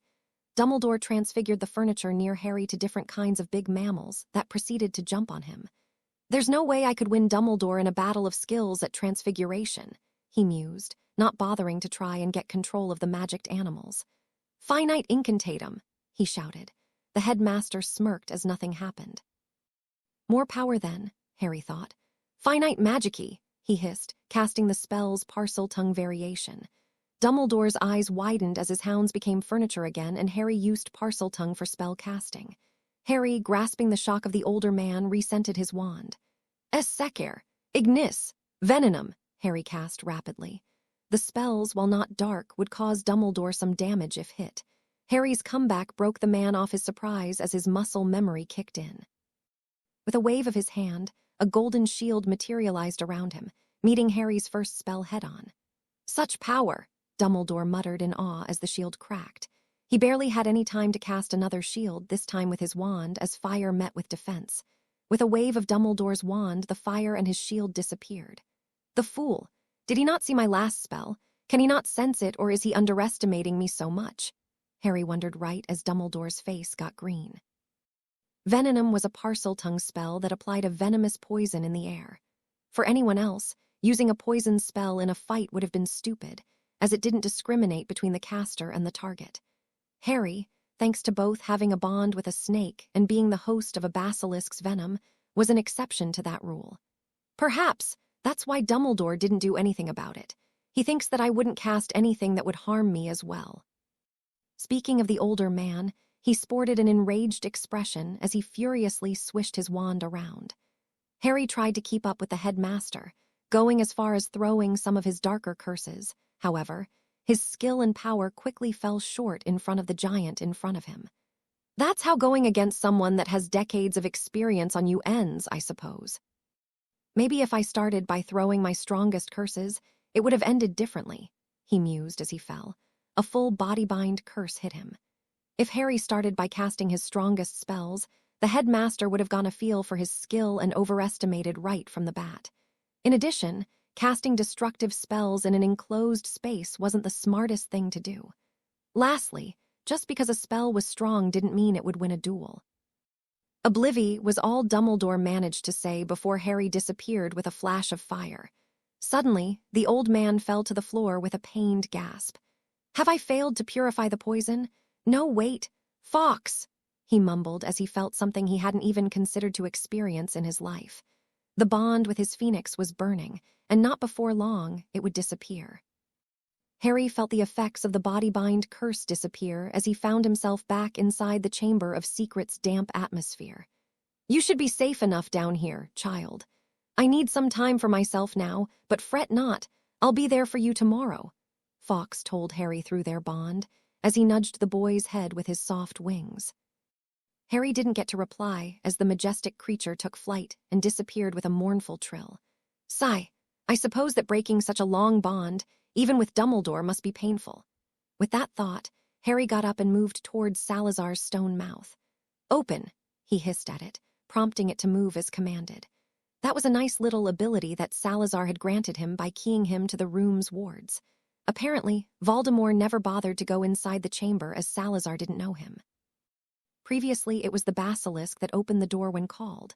Since it was now dead, Harry was now the only one able to access the room. "Hello, Harry. How did the meeting with Dumbledore go? Did you win his phoenix over?" the elder man fired. Before Harry could reply, Asmodeus made his presence known. So I have a big brother now, huh? He hissed, getting two puzzled looks. I can assess sense the new bond USS share with the chicken, he answered the unasked question. That is excellent news. Surviving the task shouldn't be a problem for you now. The old man seemed pretty excited with the news if his smile was anything to go by. Now you only have to do the ritual and it'll be a walk in the park, he said, frowning as Harry's expression darkened. The ritual isn't enough anymore, Sal, he uttered slowly, causing the man's eyebrows to scrunch in confusion. What do you mean? Harry proceeded to give the man a quick rundown of his encounter with the old fogey. Needless to say, by the time he finished, Salazar was most displeased. I'm afraid that even in my time, prophecies were as much as an obscure subject as they are now. I don't think you should take it to heart, but also not downright dismiss it, he commented as his facial features tensed. Doesn't he know what's too much, that fucking back-stabbing bastard? He's gone round the bend. Harry couldn't have agreed any more and wanted to add some creative insults of his own, but he couldn't lose his temper, not now. Time was of the essence. Sigh. You designed the ritual with only my survival in mind, right? Dumbledore, as you know, tried to alter my memories. He would have no doubt searched my mind for any answers he might have wanted, finding out about you and our plans. If we would have been caught so soon, it would have been really bad. Do you realize what that means? He wants, no he needs, to have control over me. He won't leave me alone unless he believes that I'm firmly thinking about his interests, and I doubt I'll be able to convince him of that with mere words. Do you understand where I'm going with this? Yes, my heir. Your name getting out of the goblet was definitely someone's plan. Whether Dumbledore or Voldemort decided to put you in the tournament for whatever nefarious reason, it doesn't matter. Two strongest wizards of your time have interests that concern you.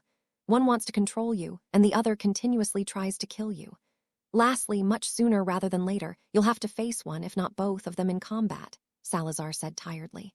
Exactly, and that's why survival isn't enough anymore. I need you to create another ritual for me, this time with the most potential and destruction in mind, Harry said calmly, sending the man in deep thought. Are you going to be okay? Came Ash's concern in his thoughts. He gave the snake an appreciative nod, his attention snapping to the elder man as he started talking. Enough potential and destruction to stand against magical powerhouses in the foreseeable future.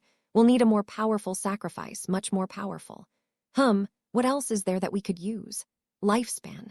While it could indeed offer much, it would require many years of his life. Fertility is definitely a no-no. I doubt that Harry will willingly sacrifice another human. A magical creature, then. It'll need to be strong, very strong. Would Asmodeus do? No, he wouldn't be a good enough option, not for the likes of Voldemort and Dumbledore. The Slytherin mumbled out loud, going over any and all ideas that popped into his head. Wait, why wouldn't a 1,000-year-old basilisk be a good option? He sounds like a fan-fucking-tastic option in my opinion, Harry cut Salazar's monologue. Oh, I was thinking out loud again, huh? Well, you slew him 2 years ago and have done nothing to prevent his magic from leaking out. Not only that, but as far as you've told me, you've not issued a right to conquest challenge before slaying him, thus you've not gained a right over his magic, informed the older man, giving Harry an idea. What if I had another powerful magical creature that I had slain after issuing the right of conquest challenge you've mentioned? I can't see what creature are you thinking about, he said, looking Harry in the eye. Don't tell me you are talking about Fawkes. I'm afraid he doesn't exactly fit the destruction criteria you've put as a phoenix and all. Not only that, how will you even go about killing the phoenix? Are you insane? I'm not talking about Fawkes. I'm talking about a dragon, Harry cried, glaring at the man. Is he cruel enough to think of killing a phoenix? He did mention something about human sacrifices. Harry didn't continue that thought. He knew Salazar didn't have the same morals as him, and it wasn't the time to argue. You are not serious, are you? Have you finally gone mad? Until now, we were making plans for you simply surviving the first task, and now you wish to slay a dragon, inquired Salazar in mild disbelief. Gryffindor, he concluded with a single word. Can you humor me at least? Harry asked, annoyed at the older man's show of trust in his skill. Sigh, fine. I suppose the Hungarian horntail will be a passable magical creature to use for the ritual. Its carcass, together with the previously determined sacrifices, should do the job, albeit I'm not sure how well it would go along with Asmodeus venom, he calculated, not noticing Harry's change of expression at the dragon's mention. Who said anything about the horntail? he asked with a smile creeping on his lips. The Abyssal Reaver, realized Salazar, speaking very slowly and with a clear incredulity. He's gone mental. All those occlumency lessons, and these are the results. There's definitely something wrong with his head if he is still unable to think straight. While Salazar was trying to understand what was wrong with his heir, the said boy was looking at him impatiently. Earth to Sal, are you there? What do you think? Can you make the ritual? The elder man looked at the lad in front of him. Of course I can. I'm not sure if I should do so, though. I'm not sure if I should do so, huh? A pillar of annoyance was quickly building inside Harry before he crushed it. I know you don't think I can kill it. You don't have to worry, though, Harry said with mock cheerfulness. Just make a ritual and leave the rest to me, he said emotionlessly before turning and heading towards the bedroom. Even though the day was still in its beginning phase, he felt extremely tired. Harry became pallid with rage as his thoughts went back to his meeting with the headmaster. He has taken everything away from me and wishes to take more, he thought, clenching his hands so hard that they almost leaked blood. He stared down at the bathtub in front of him. Were he to look at his face at the moment, he'd have been amazed that his eyes' pupils were like emerald discs of fire. Damn that lemon-flavored brain of yours, Dumbledore, he cursed as he reached down and turned the tap on. Salazar stood in his portrait speechless for some time before finally breaking out of his stupor, no thanks to himself. Stop SS standing there and gawking, old man, hissed Asmodeus. Did you understand what that human of yours decided to do? Fired back the monkeyish man. Yes, and I can't say that I'm any more pleased than you are. However, if there's any that can constantly pull miracles out of his ass, it's him, Asmodeus said sagely. By the time Harry had made his way back to the humongous room, Salazar had already started working. Harry's whole body was shining from the shower afterglow. Have you started working on the ritual then? He asked, prompting the map to look up from the books under his portrait. Harry was wearing some simple black shorts, foregoing a shirt, and had a white towel around his neck. It was left there after a half-hearted attempt at drying the bird nest he called hair. Yes, he simply answered, rolling his eyes while also not bothering to hide his annoyance at Harry's excellent plan.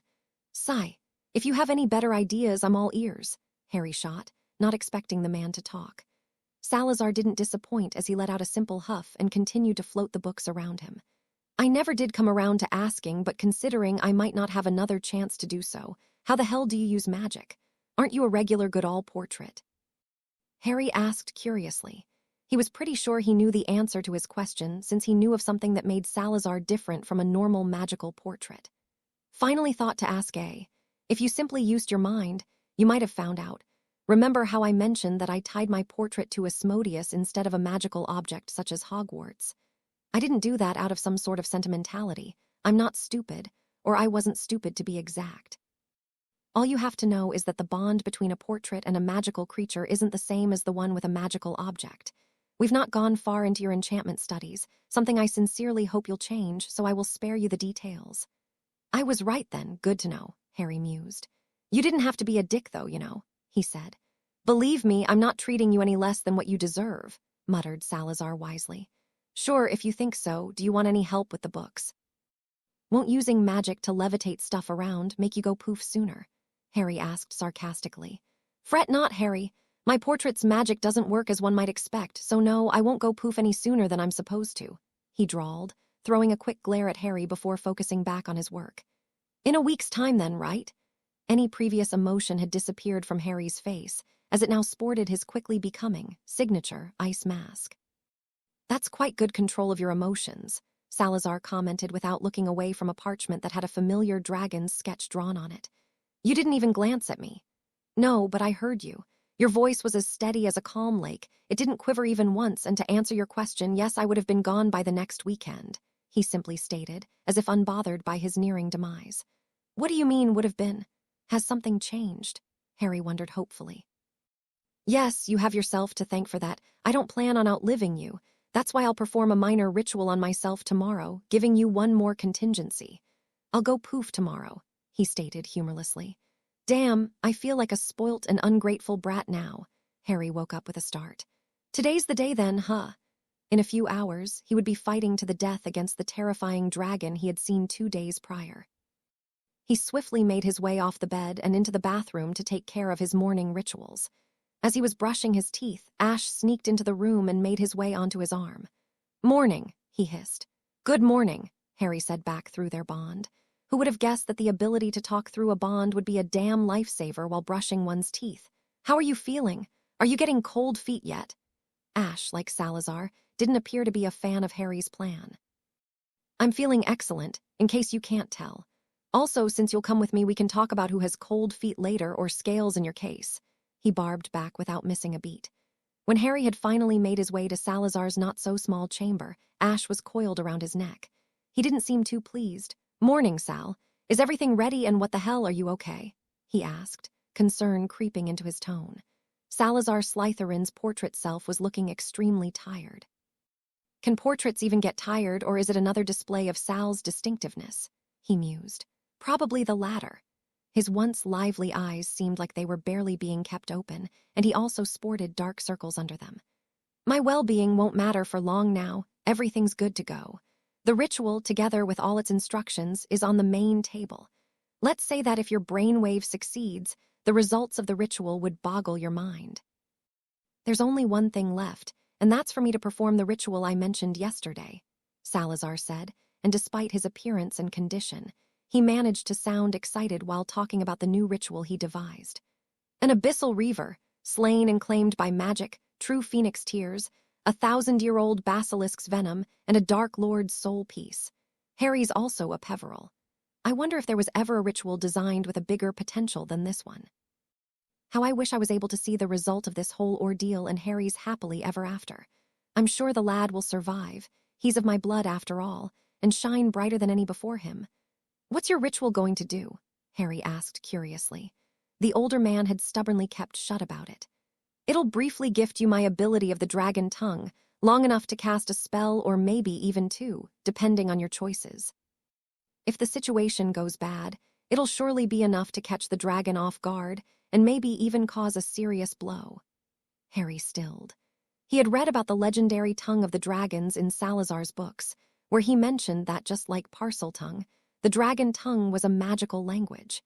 However, despite Salazar's numerous attempts, he never managed to make it a genetic trait as his other infamous ability. Harry's thoughts, allowed by his skill in occlumency, went back to the first time he found a mention of the feared language. The dragon tongue, like Parseltongue, is intrinsic to a speaker's very being. That is not where their familiarities end, though, as any child of mine who is able to converse with snakes will also be able to converse with dragons. Do not be foolish to think that the mentioned child will be speaking the tongue of the dragons. No. While the two languages may share the same dialect, they couldn't have been any different. Their difference lies in their very essence, as the two magical languages simply work based on different natures of magic. It is also needless to mention which one is the most powerful, as dragons are generally much higher in the magical scale than snakes, thus making their tongue so much more potent. Harry had learnt Salazar's books on dragon tongue by heart, as they were that cool. "I'll get a chance to finally cast the dragon spells I've been reading about," he realized. His previous attempts at casting the aforementioned spells were dull failures. While he could pronounce the dragon spell chants correctly, just as Salazar had said, nothing would happen. There wouldn't even be any sparks. He was moving towards Salazar's portrait to kiss him again. "Stop." "I don't want any more kisses," the man threatened, and in the face of danger, his energy seemed to come back, making Harry stop in his tracks. Harry, in a previous show of excitement, had smooched the elder man's portrait. Needless to say, Salazar wasn't impressed with the action, and Harry had once again found himself in very close contact with a chair. "Did you get the Calamita's solution?" Salazar inquired. Harry nodded as he reached into his pocket and took out a vial that stored a gray and somewhat transparent liquid inside it. "Shall we start this, then?" asked the Hogwarts founder. Harry once again nodded and moved onto the newly drawn circle in front of the portrait. "I've got to say that I was surprised that you agreed to follow my plan. I thought that you'd try to make me follow a safer route," Harry said, keeping control of his emotions. Those were the last moments he had with the man. What was he supposed to say? Well, that was my initial reaction. I was going to try and do just that, but then I remembered something. Only those who will risk going too far can possibly find out how far can they go, he simply stated with a smile, before starting to chant in a long-since-forgotten language. Harry simply stared at the man as he went on with the ritual, sacrificing what little time he had left for a kid he didn't even know a month ago. After a few minutes, the previously erratic magic started settling down together with Salazar's quietening chants. "It is done. It was my utmost pleasure getting to know you, Harry. You've grown into a fine young man in our short time together. If you will do foolish things, remember to do them with enthusiasm," he remarked with a sad smile. A tear escaped Salazar's left eye, and as it slowly moved down, it eventually froze. "Sal," the elder man didn't answer. He couldn't answer. He's a simple, mundane portrait now. Harry's tight control of his emotions waned as the situation dawned on him. "I'm alone again," he thought as tears fell from his eyes. "Don't be ss stupid, you have me," came a hiss from behind him. Ash, who had left Harry's body during the ritual to not cause any mishaps, quickly slithered on his bonder, trying to provide whatever comfort he could. "Ignore that barely overgrown lizard. You have me," came another voice. Its tone was kind, devoid of any maliciousness, and old. Fawkes appeared with a flash and flew right on Harry's head before letting out a mournful trill. Fawkes's trill rang in Harry's ears a mere second before the world faded into brilliant gold light. He stumbled, blinking away the sudden brightness, and when his vision cleared, he found himself standing on the bustling white steps of Gringotts' wizarding bank. The stately, towering marble columns rose on either side of its massive doors, and the streets of Diagon Alley were just beyond the wide flight of stairs. "Bloody hell," Harry mumbled under his breath, not used to the fiery transitions that came whenever Fawkes flashed around. Speaking of the fiery avian, it was currently perched regally on Harry's shoulder, the phoenix's feathers gleaming under the morning sun. Pushing down his exasperation, Harry paused to recall Gornuk's letter, his family bank manager, and the startling revelations about his parents' wills. If it weren't for the Triwizard Tournament and its blasted timing, he'd have come here much sooner. He started up the steps, ignoring the quizzical looks from several witches and wizards who wondered what a teenage boy, with a phoenix, was doing sauntering into Gringotts so confidently. In truth, Harry felt anything but confident, and his stomach churned with unresolved anger and bitter questions. Dumbledore suppressed my parents' wills, and the Dursleys, could I really have lived with someone else all those years? He shook off the swirling thoughts as he approached the burnished bronze doors. Fawkes emitted a soft, consoling trill, causing Harry to relax slightly. The scene before him matched exactly the one he'd seen just before starting his first year at Hogwarts. Gringotts' grand entrance hall loomed before Harry, filled with the echo of tapping quills and the clatter of scales. Goblins scurried behind raised counters, weighing coins or stamping ledgers. Spotting an official-looking goblin stationed at a tall podium, Harry stepped forward. "I'm here to see Gornuk," he announced, his voice subdued yet firm. The goblin eyed Fawkes with a passing flicker of interest before jerking its pointed chin down a corridor. "Vault Manager Gornuk's office, third door on the left," Harry obliged, passing under chandeliers of glittering crystal and past tall, severe-faced goblins who eyed him warily. He finally reached the office marked with a small bronze plaque reading Gornuk, Potter Estate. He rapped on the door with 3 sharp knocks. "Come in," a raspy voice commanded from within. Stepping inside, Harry found a dim, neat office with tall shelves stuffed with ledgers, ancient tomes, and scrolls. A squat goblin with narrow, calculating eyes sat at a mahogany desk. He peered at Harry over a pair of spectacles. "Mr. Potter," Gornuk greeted, inclining his head. "I see you received my letter." "I did," Harry said and nodded curtly. "I wanted to discuss my parents' wills." Fawkes let out a low coo, drawing Gornuk's curious stare, which quickly shifted back to business. "So you finally come to hear the reading." He pulled open a drawer and extracted 2 sealed envelopes adorned with the Potter crest. "We at Gringotts have long awaited your decision to have these wills properly opened. However, certain complications arose." "Because of Dumbledore," Harry interrupted, trying to keep his temper in check. He was the person everyone looked up to during the last war, and that allowed him to do whatever he wanted unquestioned, like bury my parents' wills for all these years. Gornuk inclined his head in agreement. "Indeed, his instructions prevented us from processing them, but with your emancipation through the Triwizard Tournament, you now hold the right to open them if you so desire." Harry clenched his fists by his sides. What if the goblet hadn't spat out my name? How long would I have stayed in the dark about all this? "Right," Harry muttered, eyeing the seals on both envelopes. The restlessness in his chest flared. "Let's do it!" Gringotts carefully slid each envelope across the desk. As soon as Harry touched them, both came unsealed with a subtle pulse of magic. Fawkes gave a soft, encouraging trill, and Harry inhaled shakily, taking one in his hands. He found it was his mother's. Her handwriting was neat and slender, the lines full of love and sadness. "Grow strong and kind. My little Harry, we love you so much." A lump formed in Harry's throat as he skimmed through the letter again. She named Sirius Black as his intended guardian if anything should befall her and James, except that clearly never happened. Dumbledore saw to that, Harry thought bitterly. He pictured how different life might have been if he had grown up under Sirius's care, away from the Dursleys' constant abuse and disdain. Then came James Potter's will, similarly heartfelt, with a few comedic jabs about not letting Moony and Padfoot spoil Harry rotten. If only he knew. Harry exhaled unsteadily, pressing the edges of the documents down to keep his hands from shaking. Gringotts gazed at Harry, unblinking. "It is as you see.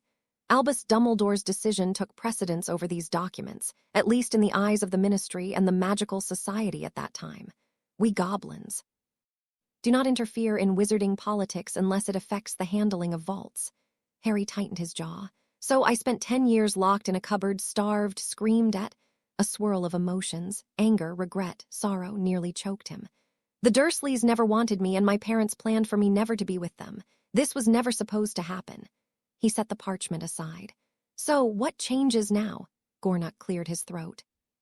"According to Goblin law, even though you are emancipated under wizard rules due to your status as a Triwizard champion, you cannot fully access the Potter family vaults until you reach your 17th birthday." "What?"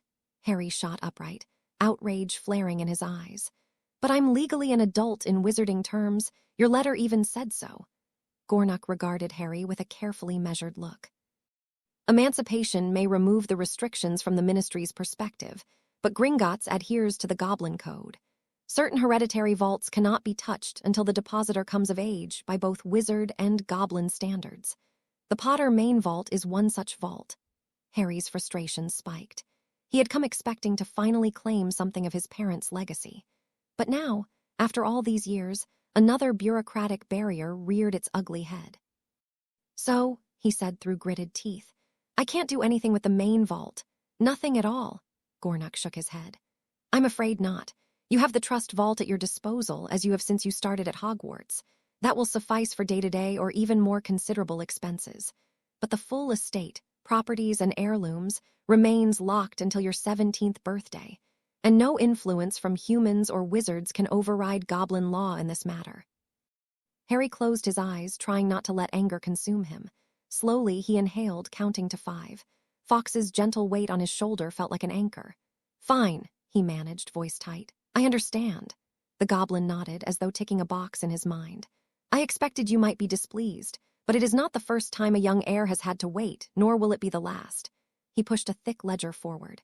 "If you wish, you may sign here to officially confirm you've opened and read the wills. They'll be filed into the Potter estate records. That's all we can do at present." Harry dipped a quill into a pot of ink and stopped. "Wait," Harry said, his voice steady. "The wills mentioned properties. Even if I can't access them yet, could you at least tell me what they are? What will I inherit when I turn 17? Gringotts flashed him a smirk and adjusted his spectacles, rifling through the ledger. "The Potter estate includes the ancestral manor in Godric's Hollow, though it requires extensive restoration, a summer cottage in Wales, and a townhouse here, in the Diagon Alley. There are also several parcels of land throughout Britain, though their exact locations will need to be verified when you come of age." Harry absorbed the information, letting it sink in slowly. Properties. Real homes that had belonged to his family, places where his parents might have walked and lived. The thought of the manor in Godric's Hollow brought a pang of nostalgia and sorrow, but he suppressed it. He glanced at Gringotts, who was now meticulously noting the details of their conversation in a thick ledger. "If Dumbledore learns that I've officially read my parents' wills, it could lead to unwanted complications. I don't need him monitoring my every move," Harry thought, his unease growing. "Mr. Gringotts, I'd rather not sign it right now," Harry decided, his voice firm. "It could affect my standing with Dumbledore." Gringotts raised an eyebrow, clearly not expecting this response. "Are you refusing to sign, Mr. Potter?" Harry met the goblin's gaze. Yes, who knows what else can the headmaster do? The goblin smiled sadly at that response. Very well, you may choose not to sign at this time. Should you decide to formalize the reading, the records will be updated accordingly. Harry nodded, feeling a mixture of relief and apprehension. Thank you, Gornuk, he said, managing a tight smile. For everything. With that, Harry made his way out of Gringotts. Harry followed the student body as they made their way to the arena. Needless to say, he was under his father's invisibility cloak. We can't be seen by Dumbledore before we reach the tent. Who knows what the deranged man would do if given a chance? He mused, still angry about the headmaster's unexpected attack. I don't like him, Ash simply stated his opinion from his arm. Harry peered at the moving students, trying and failing to discern Hermione. Whatever, it's not like I would have been able to talk with her without garnering attention. I'm sure she'll be at the stands, he thought. As both Hogwarts and foreign students reached the gladiator-like arena, Harry branched off towards the nearby tent. Thanks to his newly acquired magical sense, he could feel Dumbledore's oppressing aura coming off from that direction. I hope that the other champions are there, he thought as he neared the tent, still invisible. What the fuck? Harry let out as he noticed Hermione walking around the tent. He immediately changed course and moved towards her. Don't mind if I do, he exclaimed, positioning himself in her way. Bump. What the hell just happened? Hermione thought as she quickly started falling towards the ground. She had just bumped into something invisible. Suddenly, a familiar hand materialized out of thin air and grabbed her, saving her from a poor fate. Hello there, Miss Stalker, came Harry's mischievous voice as he took off his cloak and put it inside a small pouch on his waist. The pouch didn't show any signs of getting full. Hermione, who Harry was still holding, glared at her friend's smiling visage. She had so many things she wanted to tell and ask him about. She wanted to reprimand him for both skipping school and talking as he had to Professor Snape, albeit she wouldn't have meant the latter. Now's not the time for me. The idiot's already late as it is, she quickly thought as she got on her feet. God knows I have a billion things to tell you, but the task is about to start and they are searching for you, she said, pointing to the tent. Yes, I'm well, thanks for asking. I've missed you too, Hermione, he said, earning a not-so-friendly punch to the arm. I'll see you later then. Harry smiled at his friend before making his way into the tent, an icy mask forming over his face. Accio Calamida's solution, he said as he pointed his holy wand inside his pouch. Gotta love those expanding charms. He grabbed the grayish potion that came out of the pouch's depths and uncorked it, taking a very small sip. This should last for about 10 minutes, he thought. Harry, came a shout, prompting him to store the potion quickly. That's Bagman, right? He mused as the shabby-looking man walked towards him. I couldn't know, Ash said through their bond. You're finally here. We all started worrying that you wouldn't show up, he cried. I'm here now, so let's get this on, Harry stated. Definitely, come with me, said the man, seemingly unbothered by Harry's attitude. Harry followed the blonde man deep inside the tent, passing by many dragon handlers and ministry employees. It's lively, huh? He threw to Ash. Of course, no one wants to lose their chance of seeing you becoming pork after all. I wonder how long it will take them to notice me, he replied. He was still curled around Harry's arm. That's the only thing these robes are good for, Harry thought back. During the duo's friendly barb exchange, they reached their destination. Harry, noticing that the man in front of him stopped walking, looked around him. Victor Crumb was inside a very small room with a bed, putting on a red robe and sporting his usual stoic expression. His school's champion, Cedric Diggory, was standing still in the middle of the room while fumbling with his wand. Lastly, the French beauty, Fleur was sitting on a chair and showed no signs of anxiety on her beautiful face. He had just managed to catch an attractive blonde woman leaving the room. I found him. I found Harry Potter, exclaimed the man in front of him, garnering the attention of everyone in the room, the 3 champions, and the just-departed woman. That was unlucky. The 7th years, broken out of their respective thoughts, glanced at the new presence. Cedric was the first one to confirm Harry's identity and gave him a weak wave before going back to fumbling with his wand. Crumb, on the other hand, didn't seem to care about the appearance of the 4th champion. One's too anxious to give a fuck and the other underestimates the poor little 4th year. Harry's eyes landed on the last champion, not surprised at the calculative gaze she was sending him. Hey, he said, performing an infinitely better greeting than last time. Hello, little boy. Ave, you finally grown some backbone and decided to talk with me, she teased him. Funny, Is she still mad about my little stalking? He conjectured, unbothered by the breathtakingly beautiful witch's words. I was quite busy in our last encounter and I didn't have any time to catch up, he said, walking closer to her and fully ignoring the man who he assumed to be Bagman. Busy running away? She asked, clearly not impressed with his reason. Busy catching up with my friend. She left me behind and was heading towards the castle, Harry said casually, noticing the slight scrunch of Fleur's eyebrows. What's up with that? He wondered. You were busy chasing Annos or Witch? She asked, befuddled. Yes. Roar. It seems they pulled out the first dragon, Harry mumbled. You knew, came the girl's surprised inquiry. Did you? He fired back, confused. Did she also sneak to the camp like me? He mused. Good day, champions, gather around, please. Now you've waited, you've wondered, and at last the moment has arrived, Dumbledore said as he moved inside the room, losing some of his excitement as his eyes landed on Fleur and Harry. That's right, you old fuck. I'm here, he thought, putting all of his focus on managing his anger. Fleur wasn't pleased with his sudden change of Harry's attention. Champions, please form a circle around me, barked Barty Crouch while grabbing every champion and shoving them into a circle. That's what he tried to do at least. While Cedric didn't seem to mind and Crumb didn't offer any resistance except a deep scowl, Fleur slapped his hand away and moved by herself. I won't let any man touch me. Sadly, Crouch didn't try and pull Harry as well after the previous reaction, or else he might have been bitten.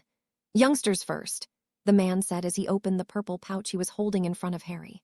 Come on, he thought as he slowly reached inside the pouch and grabbed a piece of paper before pulling it out. Fourth, Abyssal Reaver. That's what his card wrote. There it is, the power of liquid misfortune. Thankfully, it's not very potent, so I'll probably live until the effect passes. Crouch threw him a pitying look before moving to the next champion. Mr. Crumb, he said, performing the same gesture 3 more times. After the somewhat fixed draws, Harry moved towards a couch to wait until his turn came up. Cedric's going first against the Chinese fireball, Crumb is going right after against the Hungarian horntail, and lastly, Fleur will have to battle the Ukrainian ironbelly. While it's more rotund and slower in flight than other dragons, it's also much bigger and its dragon fire is no joke, he thought. Nothing needed to be said about the Abyssal Reaver. It was simply a nightmare. Fleur, seemingly unhappy about their talk's interruption, moved to sit on the couch in front of Harry. No one noticed the small beetle walking around none except Asmodeus at least. Cedric took a deep breath, trying to calm his nerves. I got this. I got the best pick of the bunch and I've done tons of research on the Chinese fireball. There's nothing to worry about, I'll just go in and follow the plan, he thought. The plan that Cedric was thinking about had been in preparation since his father, a member of the Department of Magical Creature Regulation, had informed him about the task. It was also designed with the help of his house's year mates, both boys and girls. He confidently walked inside the arena with his head held high, exactly as his father had taught him, albeit it didn't take long for his posture to crumble. Merlin's saggy tits. The monster in front of him was scarlet in color and smooth-scaled, with a fringe of golden spikes around its snub-snouted face and extremely protuberant eyes. The fact that it also sized 15 meters long only added to its fearsomeness. Accio, my Nimbus 2000. Cast the Hufflepuff, and immediately there was a whistling sound. He had left his broom with his father, who was on the spectator stands, as he wasn't sure he'd managed to summon his broom from the castle, and it also saved him some precious time while it flew to him. Thankfully, the dragon didn't notice the pesky human in its territory until after Cedric had mounted his broom. He quickly flew tens of meters in the air and started raining down spells on the dragon. The only reason that his strategy could ever hope to work was the dragon's inability to fly. The dragon handlers had set up wards to protect the spectators, and also thought it would be best to put a leash on the dragon to stop it from flying away. Unluckily for Cedric, even though he spent the next quarter of the hour casting spells at the dragon, he had only managed to cause him a single serious gash. Even though the lad's magic had long since surpassed the average wizard, he was flying very far away from the dragon, lowering his spell's potency by the time they reached it. The fact that he also only knew how to cast light spells taught at school didn't help either. He was also caught by a mushroom-shaped fire cloud that the dragon had breathed after one of his cutting curse variations had hit it. It wasn't anything serious, and Madame Pomfrey would be able to patch it up in a jiffy, but it would lose him some valuable points. Eventually, the dragon handlers moved in and started subjugating the dragon, allowing Cedric to fly down. "I got 35 points. Fuck me and my light family," he cursed after the judges announced their grades. The last thing he heard were the cheers and Bagman imploring the audience to clap harder. Cedric passed by the champion's tent as he headed towards the hastily set up infirmary. "Harry, all right, seed?" "Yeah, good luck, Harry," he said moodily, almost wincing at a sudden jolt from his burned leg. "Thanks," the green-eyed young man said before turning back to the silver-haired beauty in front of him. "Why did you say you won't leave me alone again? Don't you need to prepare or something?" he inquired. "Do you want me to leave? Am I not good enough company for you?" she asked with mock hurt. "No, I just want some peace before my turn comes up. You do remember that I have to fight the most dangerous dragon here, right?" he said slowly, as if talking to a child who had problems understanding words. "Is the Abyssal Reaver too much little Uri Potter? Do you perhaps want to change dragons with me?" she teased. Harry shook his head, choosing to ignore her, and turned his attention back to his previous conversation. "Are you sure that the beetle is a human?" he inquired. "Absolutely, and you would know that too had you finally decided to use your magical." "Yes, I know. Can we not do this right now? I'm still trying to get the hang of it." Harry cut off the snake and received a mental, annoyed nod. "Fine, should I attack?" he asked impatiently. "Wait for Fleur to leave so it's just us," he replied with a tone of finality. Speaking of the French girl, she started waving her wands in front of him. Uri, stop ignoring me," she huffed. "What do you want?" "For someone who was stalking me, you sure don't give me much attention now." Harry barely managed to catch Crumbs advancing back as he turned his attention to the girl. "Do I have to explain to you again that I wasn't stalking you?" Krum, the Bulgarian champion, stared at the Hungarian horntail in front of him as it looked back. "For Durmstrang," he whispered, moving closer to the beast. He didn't waste any time before starting his spell barrage. Using the dark curses taught at his school to their fullest, he managed to get some good hits on the dragon. Eventually, an opportunity arose and he tried using a conjunctivitis curse, as a blind dragon was less dangerous than a normal one. The curse had hit true to its target. However, not only did it not have the desired effect, it also managed to enrage the dragon. The horntail forgot all about the dragon fire that it kept spewing, and it moved closer to Crumb. "Thank God there aren't any anti-apparition wards," he mused as he focused on the other end of the arena. With a loud crack, Crumb had instantly disappeared from his spot and materialized at the place he was looking at. "I almost splinched," he realized as he restarted his spell fire. Crumb had to pull the same tactic one more before the time ended, cutting a bit of his arm off. "Huff, huff, is it finally over?" he asked one of the dragon handlers who got inside the arena, trying hard to not collapse on the ground. He had to keep appearances after all. "Yes, good work, lad. You should have gotten more than 40 points for that, but who can question what goes in Dumbledore's head?" replied the man while looking at the deep gashes the Bulgarian had caused the dragon. "Fleur, why did you disappear after the champion selection?" she asked Harry, making his eyebrows scrunch. "I needed to train," he simply answered. "What about the wand weighing ceremony? You could have at least come to that." "I've got no clue what are you talking about," he said, bewildered. "As no one told you about it, what about the Yule Ball? Will you at least come to that?" "I still don't know what are you on about," Harry said, irritating the French girl. "Does he know anything at all?" she thought, annoyed. "Will you stop itting after the task?" she asked. "No. Why?" Fleur asked, exasperated. "Headmaster problems," he said, prompting Fleur's eyes to widen. "You too," she mumbled, her cheery demeanor crumbling. "What do you mean?" Harry asked quickly, noticing the slip in her expression before she brought back a smile.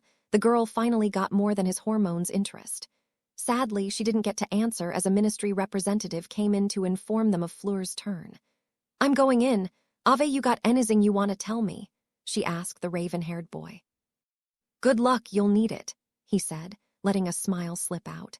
"He's annoying," she decided while heading towards the arena. Soon, all thoughts of her thoughts about the boy vanished as the dragon she had to fight came into view. "I'd love to meet the idiot who decided to put a Ukrainian ironbelly in the tournament," she mused. It was metallic gray in color, with an immense wingspan, long talons, and rough scales said to be as hard as steel. "Merm Elassier Fond," she mumbled as she closed her eyes and began her transformation. Her face elongated into a sharp, cruel-beaked bird head, and long, scaly wings burst from her shoulders. She knew that her Vila heritage wouldn't be accepted with much enthusiasm from the spectators, but she didn't care. She had long since accepted that part of herself and stopped caring about people's prejudices. Silently, she closed the distance between her and the ashen beast, redirecting all the fire breaths that it released and reaching her attacking range. She started by throwing a wandlessly cast fireball at its face. Roar. "It's angry," she observed with some amusement, conjuring and banishing more fireballs at it. Although Vila fire lacked the heat of dragon fire, there were some exceptional cases where it could rival it. Fleur made a finger gun with her free hand, eliciting both laughs and confused exclamations from the stands, and then mimicked a shooting gesture. Needless to say, everyone was shocked when fire bolts shot from her hand, even though they were barely able to catch them as they were too fast-moving for human eyes. "They don't penetrate it," she mumbled after shooting a dozen of those bolts. "I need to get closer to it." As if to surprise the spectators again, Fleur lowered her wand and started singing. It was a French lullaby. Many tried to voice out their objections at the laughable yet beautiful display, but they were taken to Morpheus clutches before that. As most of the audience drifted off to sleep, Fleur put a stop to her performance and with a sudden burst of her wings blinked to the now sleeping dragon's striking range. She immediately fired a hurling stream of dark red flames at it, waking it up. The dragon roared again, this time in pain. "Will you take me seriously now?" she asked, not waiting to see if the Ironbelly reacted to her words before creating and hurling a giant fireball at it. The dragon once again roared in anger and suffering. Nonetheless, he moved to squash the little human with its humongous body. "Ignis Colonna," she chanted, doing a zigzag motion with her wand. Two raging flame pillars erected themselves from the ground between Fleur and the dragon. The Ironbelly, sensing the heat coming from the fire, chose to forego his earlier plan and simply breathe his flames at the woman. Fire met fire, and for a while, it seemed that there was a stalemate. "Merde," escaped from Fleur's lips as she soon noticed she would lose the exchange. Dropping her fire stream and casting a Pratigo variation that was made in an attempt to shield from fiendfire, she moved away. However, the dragon simply kept breathing her way. "GT Emmerd," she mumbled, feeling the exhaustion of keeping up her shield. She couldn't use the redirecting trick she did before from that distance. "Flamma swathe," she chanted and waved her hand, conjuring a flame at the beast's location while still keeping up the shield. The sudden load made her stagger. The fire concentrated and focused on the location for a moment before letting out a deafening explosion. "Roarrrr." The Ukrainian Ironbelly roared in agony. That last spell had really hurt it. It flapped its wings, clearing the smoke that the witch's flame caused and throwing the girl to the ground. Grabbing the opportunity as a spider its prey, the dragon forgo any form of caution and moved in for the kill. The spectators watched in horror as the beast dived and bit the French champion. "She doesn't taste very good," it thought while munching the puny woman, rivers of blood coming off its mouth. The last thing it remembered was the oh-so-delighting screams coming from the stands and feeling hot, really hot. There was also that feminine voice next to his ear. "FLAMMA sacra," Fleur screamed while touching the dragon's neck, igniting the insides of the beast and making it slump on the ground. "Thank God, I learned that decoy spell," she thought while slowly getting off the dragon. "Neek Tamir," she said to the unconscious dragon. "I'm not sure if I should be glad that my spell wasn't powerful enough to kill it or not," she mused while canceling her transformation. What a magnificent display of magic. The French champion managed to knock out the dragon. While Bagman was shouting everyone's ears off at the arena, Ash had moved in on his prey. "Greetings, little prey," he hissed at the beetle. "You won't eat a random human," he said with a tone of finality. "They were spying on us," he fired back incredulously, throwing angry glares at his caught prey. "Yes, and after the match, I will find the spell that reverses an animagus transformation, and then we'll find out who they are and why they were spying on us," Harry said, pointing at the beetle.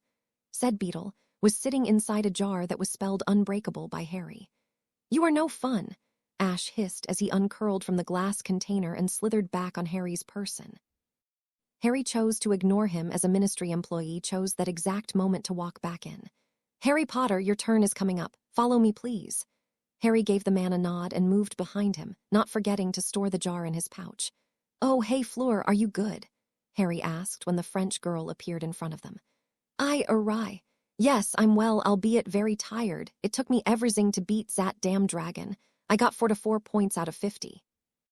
She exclaimed with a brilliant smile, drawing a glare from the ministry guy.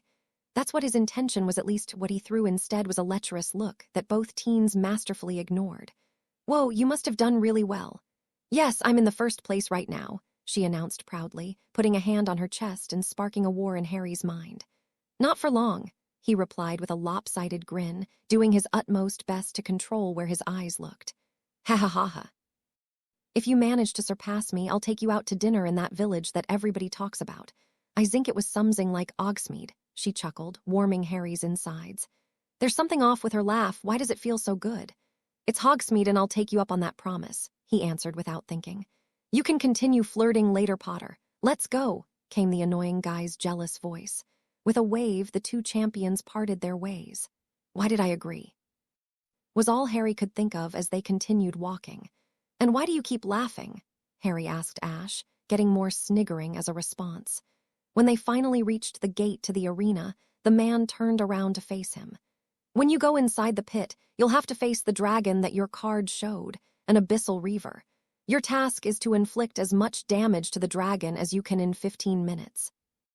You'll have to take off your robe and your pouch as you can't take anything inside except your wand, the man informed Harry, pointing at the items.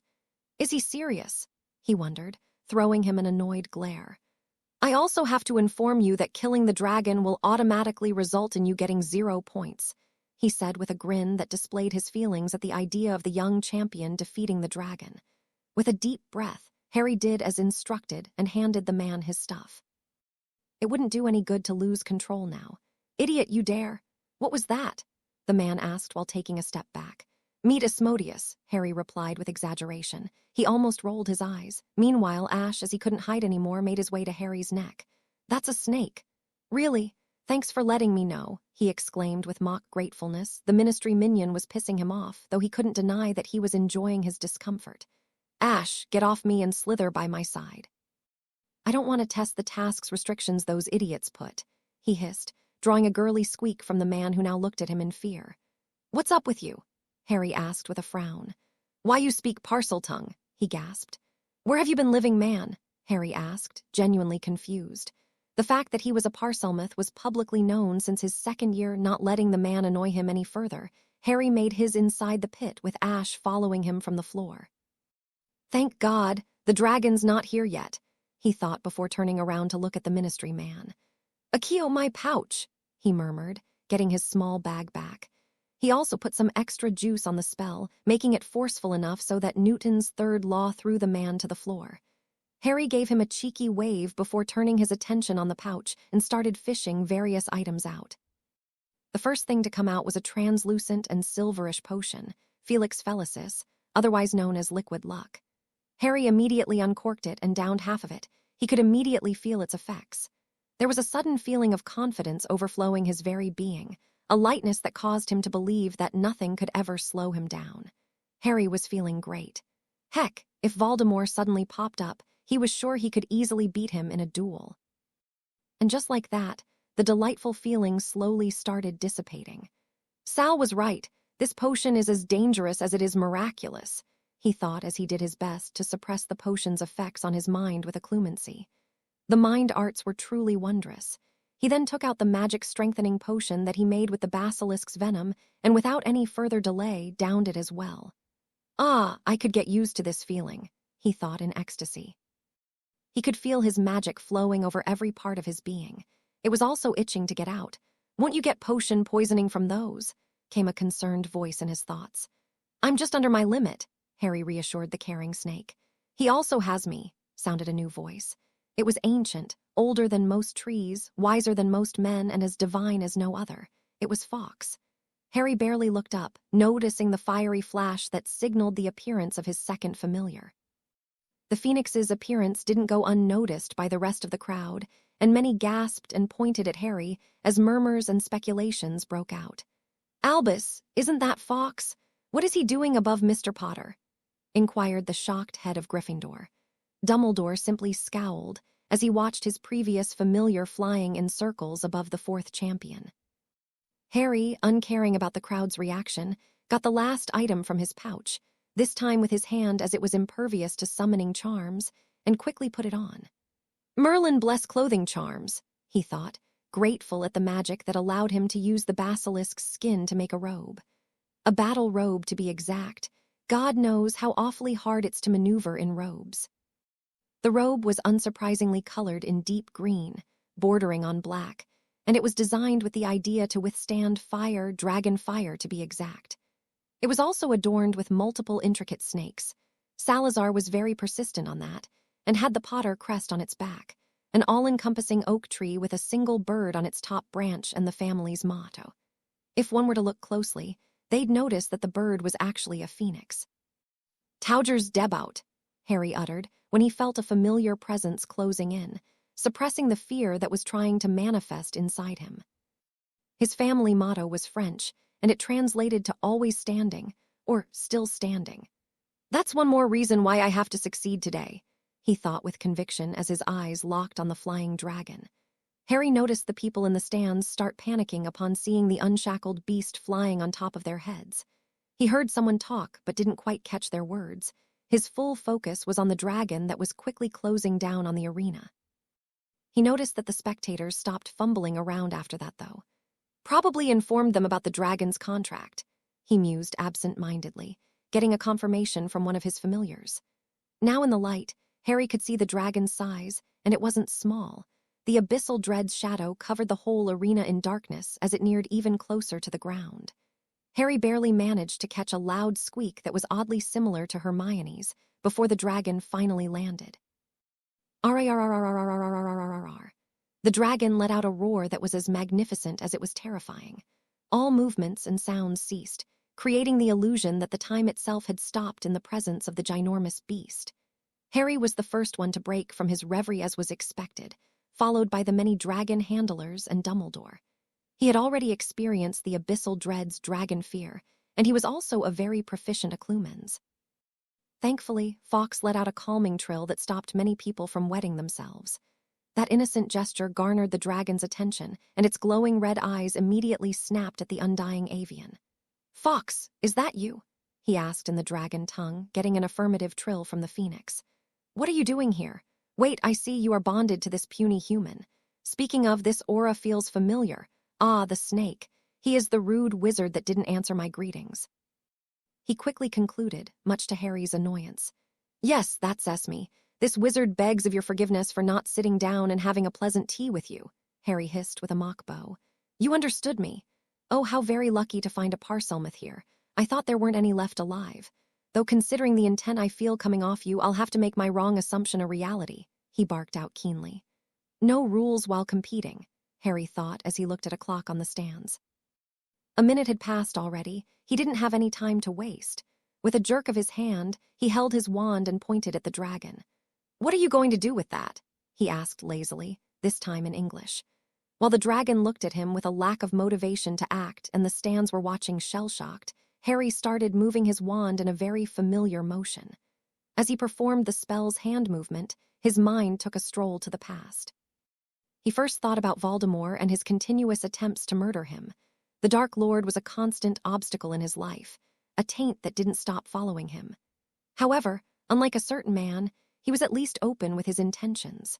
Yes, Harry hated Voldemort, albeit not as much as he did Dumbledore. The man had consistently done his best to destroy whatever little happiness and stability Harry managed to gather under the guise of a greater good. Fucking goat, he couldn't help but think. His thoughts turned to the most recent letter he got from Sirius, where the man confirmed his fears and revealed that Dumbledore let him rot in prison for no reason. Harry focused on the contempt and hate he felt towards the two men and finished the spell. A lightning bolt, that's what his wand's edge drew in the air. The scar that he saw every time in the mirror. The scar that left him parentless and gave him more fame than anyone could ever want. Avada Kedavra, he intoned, illuminating the world in green. R-O-R-R-R-R-R-R-R. He didn't die, huh? Plan B it is then, Harry thought as he changed his position. That was an excellent move as the 30-meter beast swung its tail at his previous spot, hitting nothing but air. Had that hit, I would have probably died instantly, he mused. You dare use the killing curse on me, human? You dare assume that you have the required will to banish MY's soul from MY body?